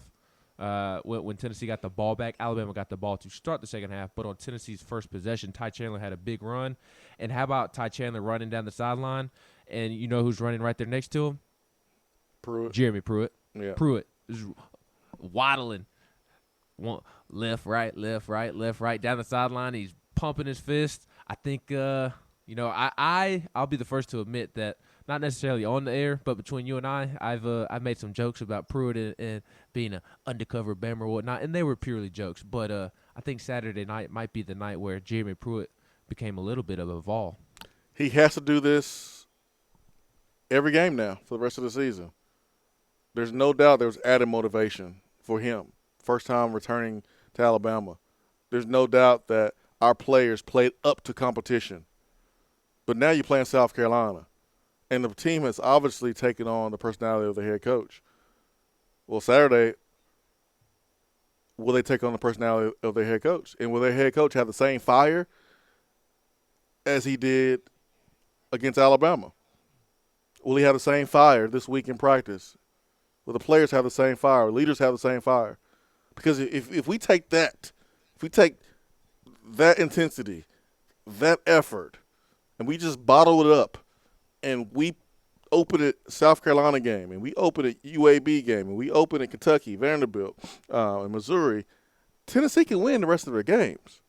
But if Tennessee does not win their games, look at the game in which they may not lose, or that they may not win. Look at that game and compare it to Alabama. If there's a difference, there's a problem. We should play the same exact way moving forward. Same exact way. And we should coach the same exact way. Intensity, execution, aggressiveness, all that stuff, man. No reason why we shouldn't, right? You showed the world that you're capable. So once you show someone you're capable of doing something, you're expected to do it. We got to go out and do it this weekend. Got to do it, man. I want to see the same running from Tim Jordan against South Carolina.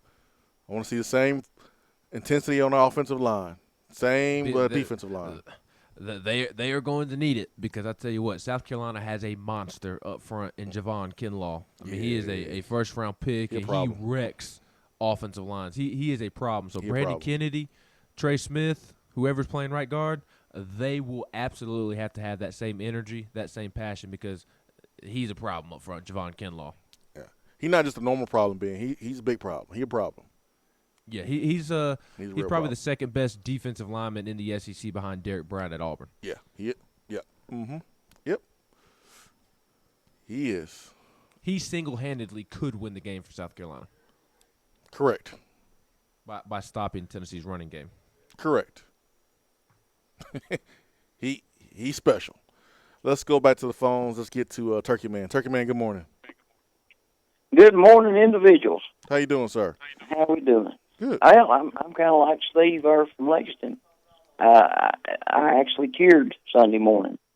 I actually got angry because I felt like that we had an opportunity to win that game, and it was other than the players that made that decision.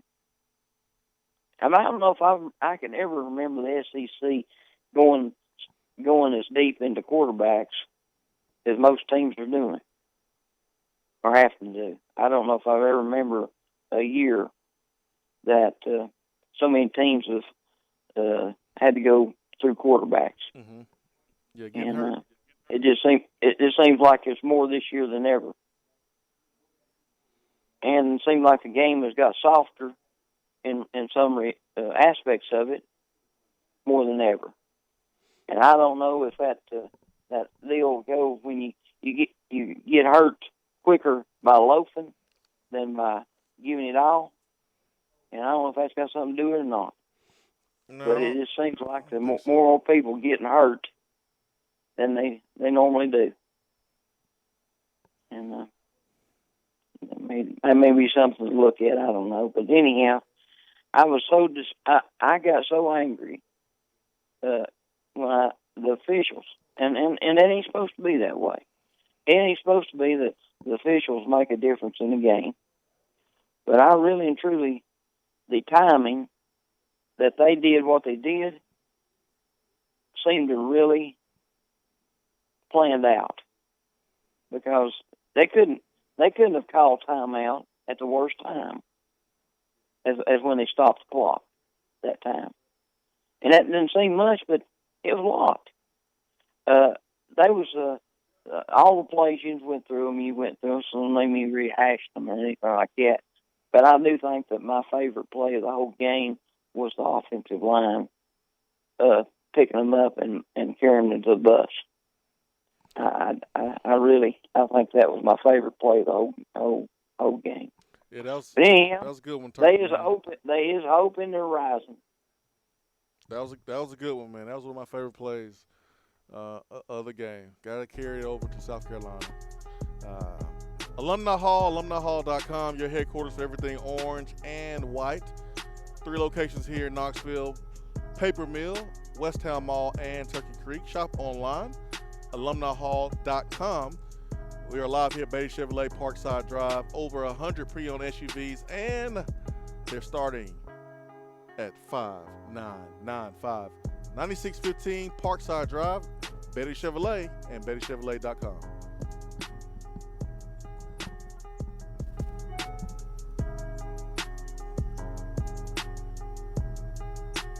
You don't have to take an L just because you can't listen to the Swain event live. You can catch up on the podcast posted daily on the app, online, and on iTunes. When you see the happy face on our truck, you'll be smiling because you'll know that you're in love.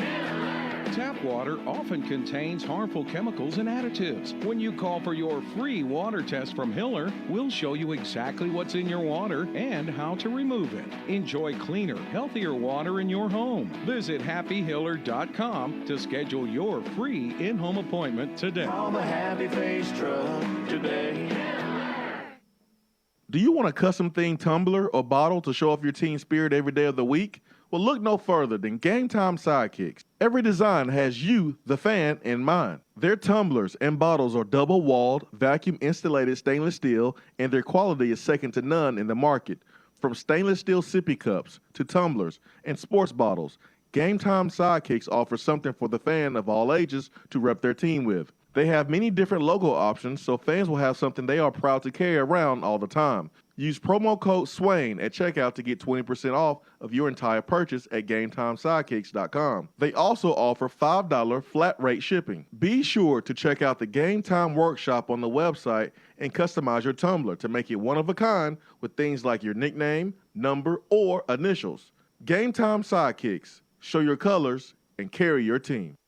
Gentlemen, are you feeling tired and grumpy? It could be low T, or it could be sleep apnea. Millions of men not only suffer from low T, but also undiagnosed sleep apnea. Low T Center provides a complete health assessment to check all of your levels. And right now, they're offering a $49 home sleep test to find out if you have sleep apnea in the comfort of your own bed. Low T Center makes it quick and easy to take care of your health, and most health insurance is accepted. Call 865-392-1388 or go to lowtcenter.com. Low T Center, reinventing men's healthcare.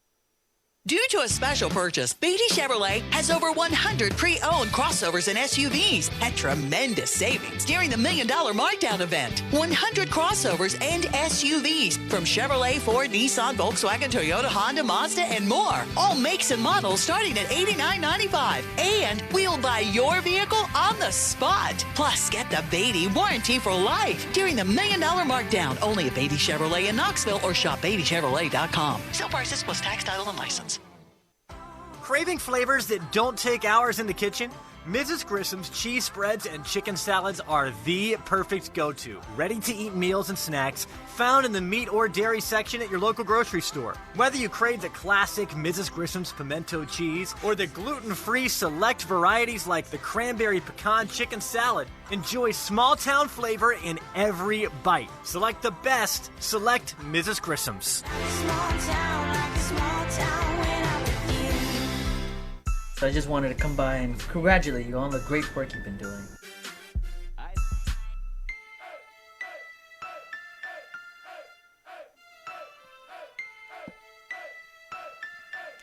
Hour 3 here in the Swain event, powered by Low T Center and lowtcenter.com. The month is flying by, but you still have opportunity to take advantage of a $49 special there at Low T Center. Take-home sleep study test to make sure that you do not have sleep apnea, or if you do, you can get that addressed. Low T Center is extending their services, reinventing men's health care. So, yes, they do test for low T and can address those issues, but sleep apnea is an issue with men and women, and low T can take care of that for you. So take advantage of that opportunity this month, $49 take-home test. Didn't get a chance to get to the text box much early in the show, but I want to spend the rest of our time, if we can, reading as much as we can from the text box. So you see anything that stands out, Ben, let it rip. I'll mention Jay Huds. Swain, has anyone mentioned Schamberger today? I feel like dude was headhunting Saturday night, and he gets a ton of props from me for that. Did you notice? Yeah, Schamberger played well, in my opinion. I thought he did a really good job. Thoughts on special teams, the game plan, performance.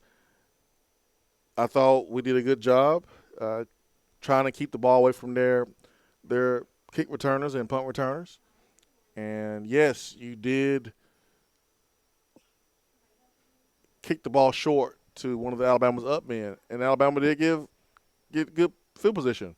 But would you rather have Alabama starting at the 35-yard line or returning it for a touchdown or returning it to the 50 or our 40? At least you have opportunities to make a stop if they get the ball to 35 and they got to play three down football. But if you give up a touchdown on the kickoff return, then you don't have a chance. So I thought our game plan was pretty good there, special teams.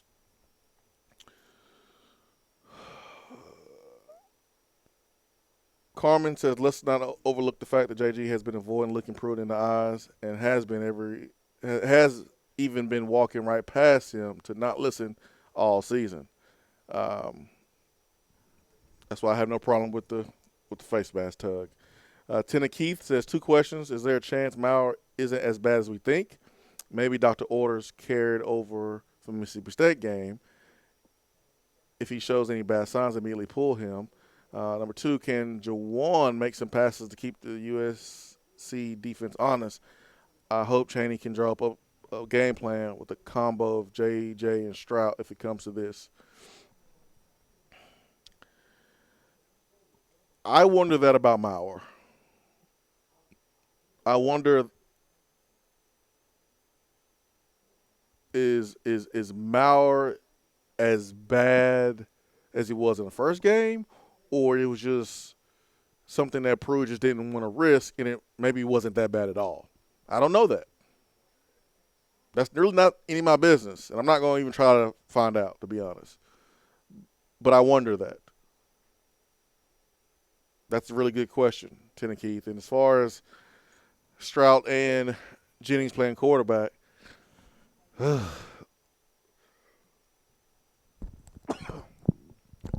if the team don't have any confidence in JG anymore, then that might be an option you have to take, Ben. To me, it's all about the players in that locker room and how they feel and how they respond. Yeah, I still don't think Jawan Jennings at quarterback is the answer whatsoever.